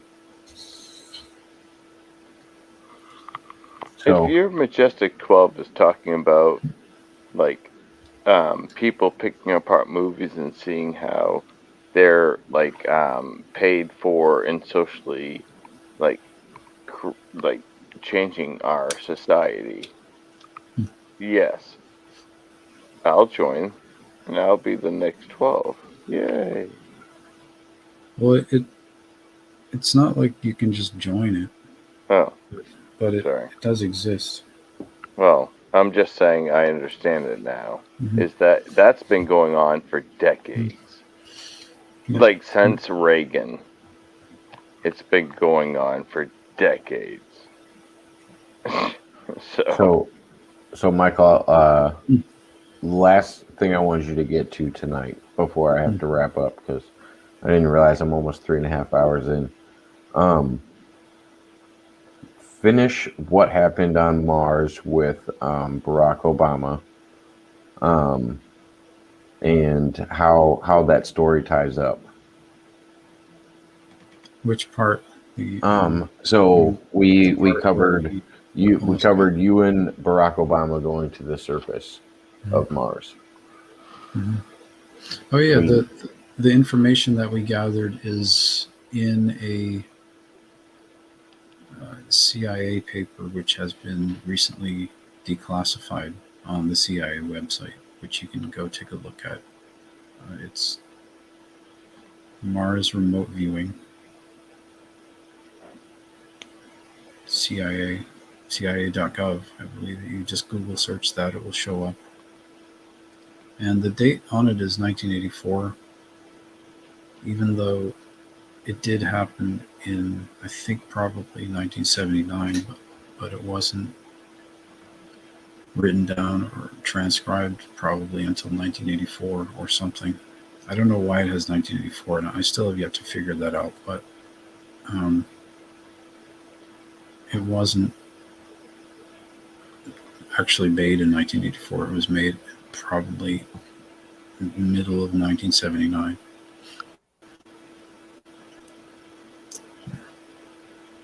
But yeah, go check it out. It's very interesting, and it tells you what Mars is like, what it used to be like, and th- who knows? I think maybe in the future we will eventually restore Mars to what it used to be like, which was a civilization that had people living there, just like Earth does today. so I wanted you to talk about the story when you were under attack on the surface of Mars, Oh yeah, and you were also with Barack Obama, yep, and somebody came and saved you. yeah. I was with Obama, and there were these creatures that were hungry, trying to. We were just kind of poking around on the surface, trying to explore a bit, and these creatures came along, and they were obviously intent on eating us. And two people came up through the elevator, and one of them was me, like older me, and the other one was, I believe, Annie Bishago.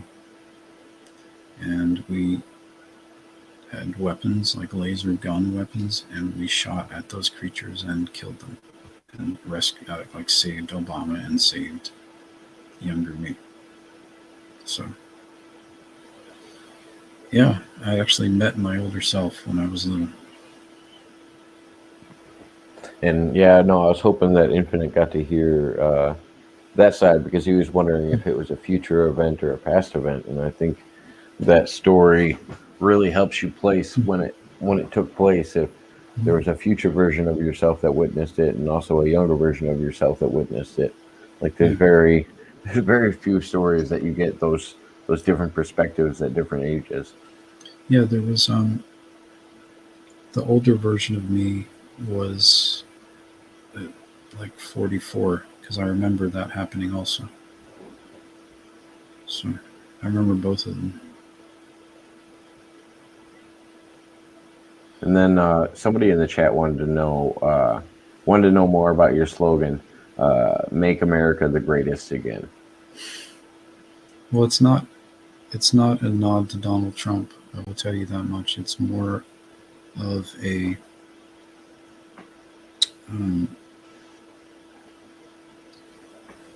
it's kind of taking what Trump was trying to get across and reclaiming it, really, because I think America was probably already the greatest without Donald Trump trying to make it great again. You know what I mean? So rather than saying America sucks and that we need to make it great again, how about we just accept the fact that it is the greatest and just go with it, go with what we have. You know what I mean? It's like it's kind of supposed to, yeah, it's kind of making fun of Trump a little bit, really. It's funny. I think it's all a language game, because Trump, like, if I think about it in a different context, it's easier for me to understand. Like when Trump says, "Let's make America great again," it was a great analogy when you said that it sounds like he's saying, "You suck right now. You got to get better." And it makes me think of like a football coach talking to a losing team at halftime.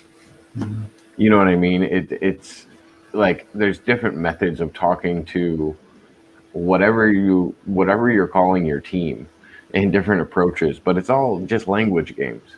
Like regardless, I hope everybody going into the position of being the president of the United States understands that they are leading one of the most influential countries on this planet.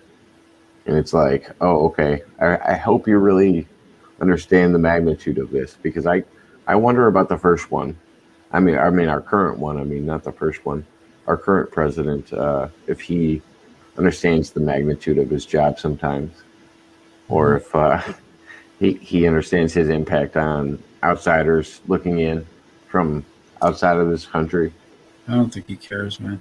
I think he's just trying to get as much money as he can out of it while he's still in office, and hide it somewhere for when he gets out of office, and leave it to his kids or grandkids or whatever. Sounds like he was making more money out of office, but I don't know. Yeah, well, you can launder a lot of money when you start a fake war and pour billions into Ukraine. So, do you know how much money Ukraine has gotten since this whole thing?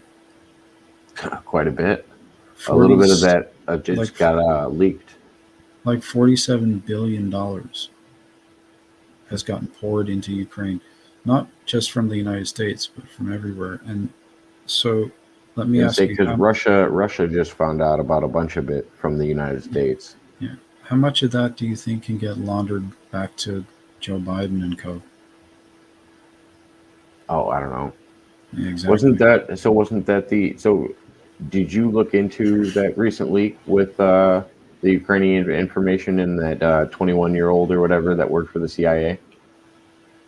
I th- no, it's just I think it's basically just public knowledge how much money has been poured into Ukraine. Because that was actually well, that's why this guy's in jail right now. Is Okay, this guy just released this on Twitter, I guess, or yeah. something, So and what was worked for the CIA and just publicly just released all this information, and now he's sitting in mm, jail. He's the most like recent whistleblower I can think of, and he's a younger well, guy. well, I don't work for the CIA, so Well, that's good that you know of. they work they work for me. That's what they want you to think. They work for me. They're obligated to protect uh, Majestic 12. It's an agreement they made back in 1947, and whether people in the agency want to live up to that or not, they have to do it. It's part of their protocol. So, sorry guys, if I piss you off in some way, you know, it doesn't I don't give you think. the right to do whatever you want. Interesting that you would say that. Brings me back. It brings me back to the gay topic. If The gays. We're still hung up on that. Or? oh, I'm not hung up on it. It was just ironic that you said Okay. that people had to accept you even if they were pissing them off. Yeah. Well, I grew up in Massachusetts. It was the first state in the country to have gay marriage. So to me, all that stuff is kind of old, you know. No, I get it. I understand Well, and that. I don't think it's outrageous or anything. I don't think it. Mm, I do really think it's an old idea, especially when we're thinking of like the Romans and shit had mm. gay relationships. Like it's not a modern idea, but theirs were a little more messed up. I think they were because most of them were minors and like they called them apprentices, and it was really weird shit if they weren't warriors in combat. Weird. Yeah, strange circumstances that had what happened with homosexual relationships in Roman and Greek times, Mm.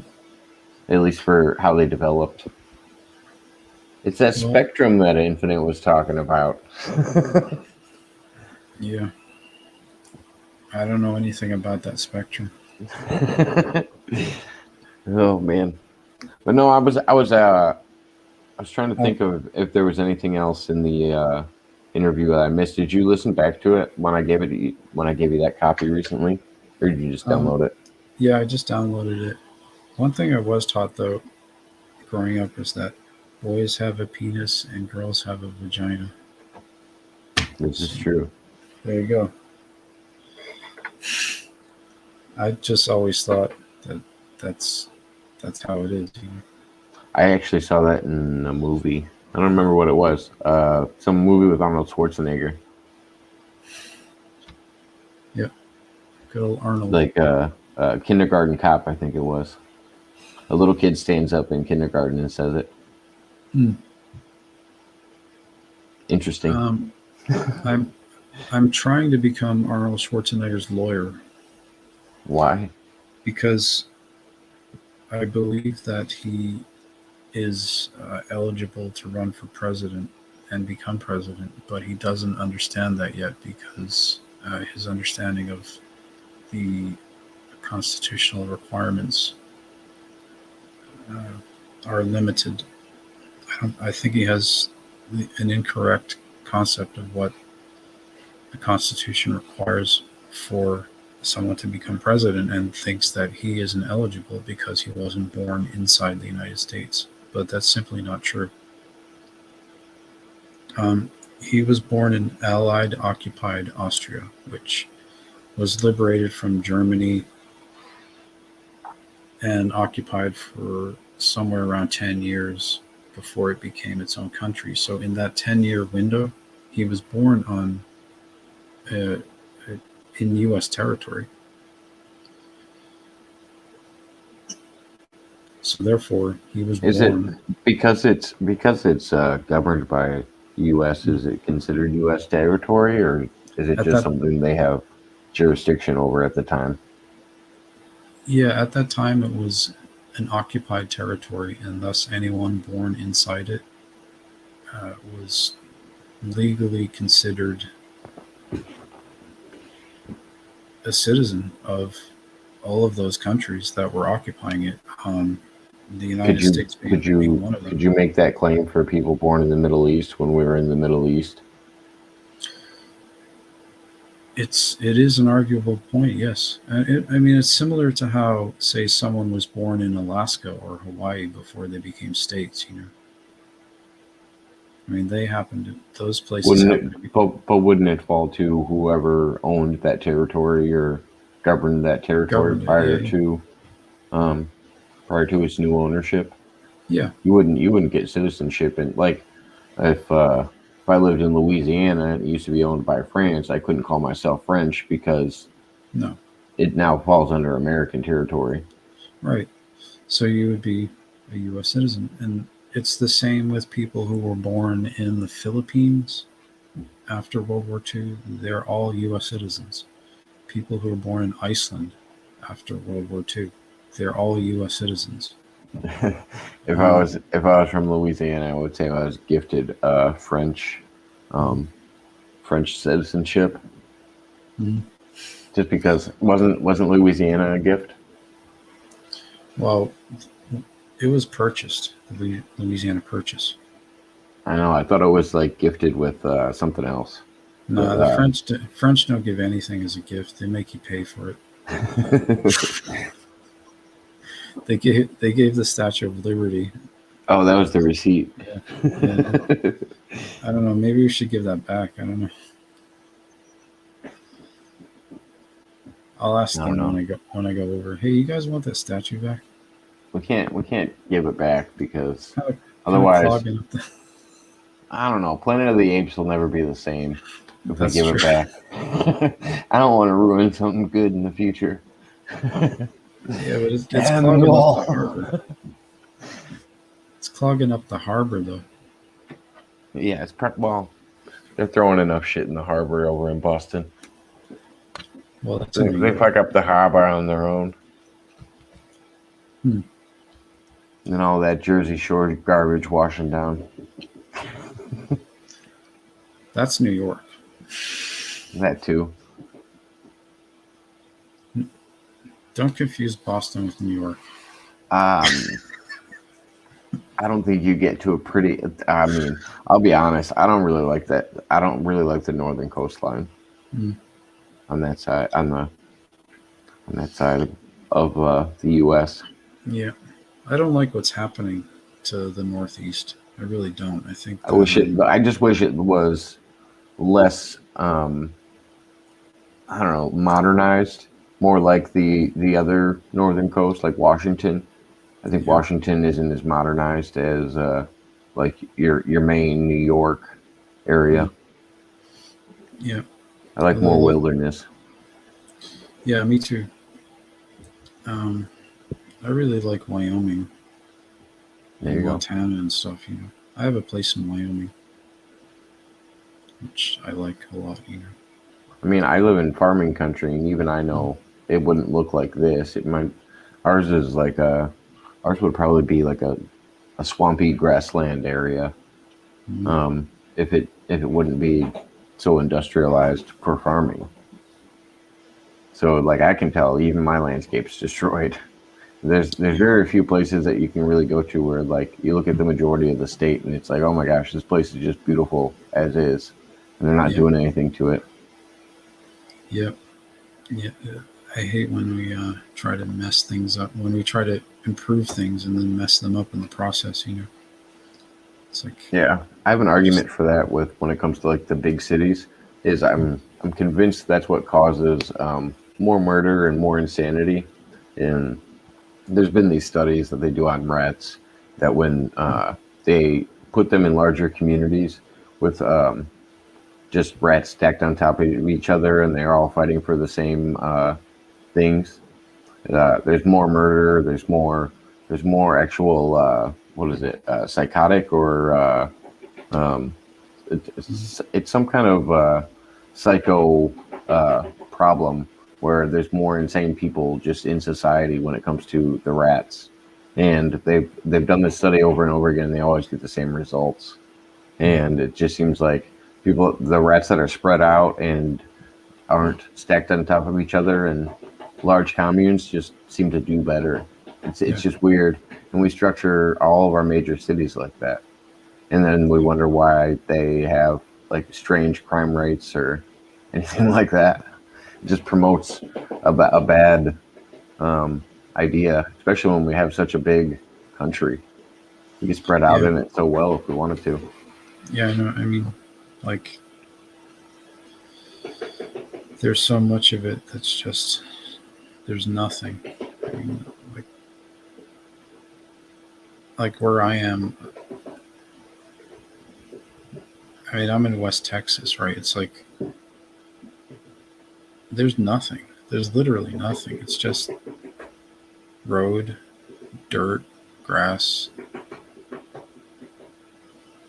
My nearest neighbor's like just miles and miles away, and then around me there's like just acres and acres of just grass and some mountains and a road, and that's it. You know, there's nothing, and so it's kind of cool. And then I have a place up in Wyoming where it's just even more like it's like being on Mars. Frankly, it's like it's really that isolated, and I like it. You know, I like being I like I away like it from. in moderation. Mm, I have to be honest. So I do like it in moderation.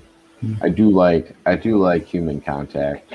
mm. Um, but every once in a while, I love going places where I don't run into another human for 2 weeks, and Yeah, I'm fine with that. Like yeah, I do have those moments where I'm like, I just need to get away from society for a little while.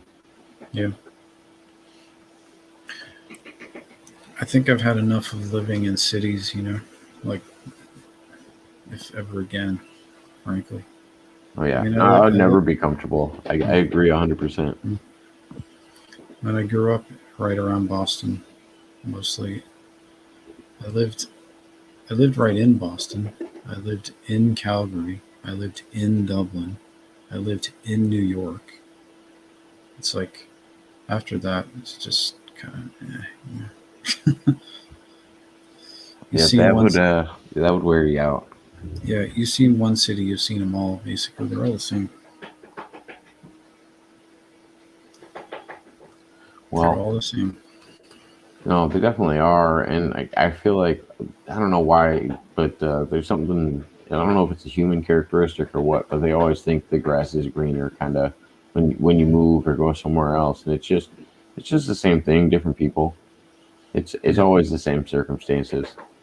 Hmm. But well, Yeah. I have to wrap it up over here. I appreciate you Yeah. coming on, man. Okay. Thank you for having me, and I hope this helps to you know c- continue to spread that information out because it's something I think people need to hear and understand because I don't think a lot of people, even in the UFO disclosure movement, really understand that. And they probably should, you know. It's a very basic thing. And I don't expect them to believe me either, but look into it. You'll see what I'm saying. Well, thank you again. I Okay. appreciate it, man. All You have a right. good rest of your evening, Yeah. and yeah, we'll talk soon. We'll probably set something up, and we'll cover anything else that we missed tonight because there's always something we forget or remember as soon as we get off. Yeah. got the whole book here. So All right. Well, I will All right. talk to you soon. take it easy. Have a good night, guys.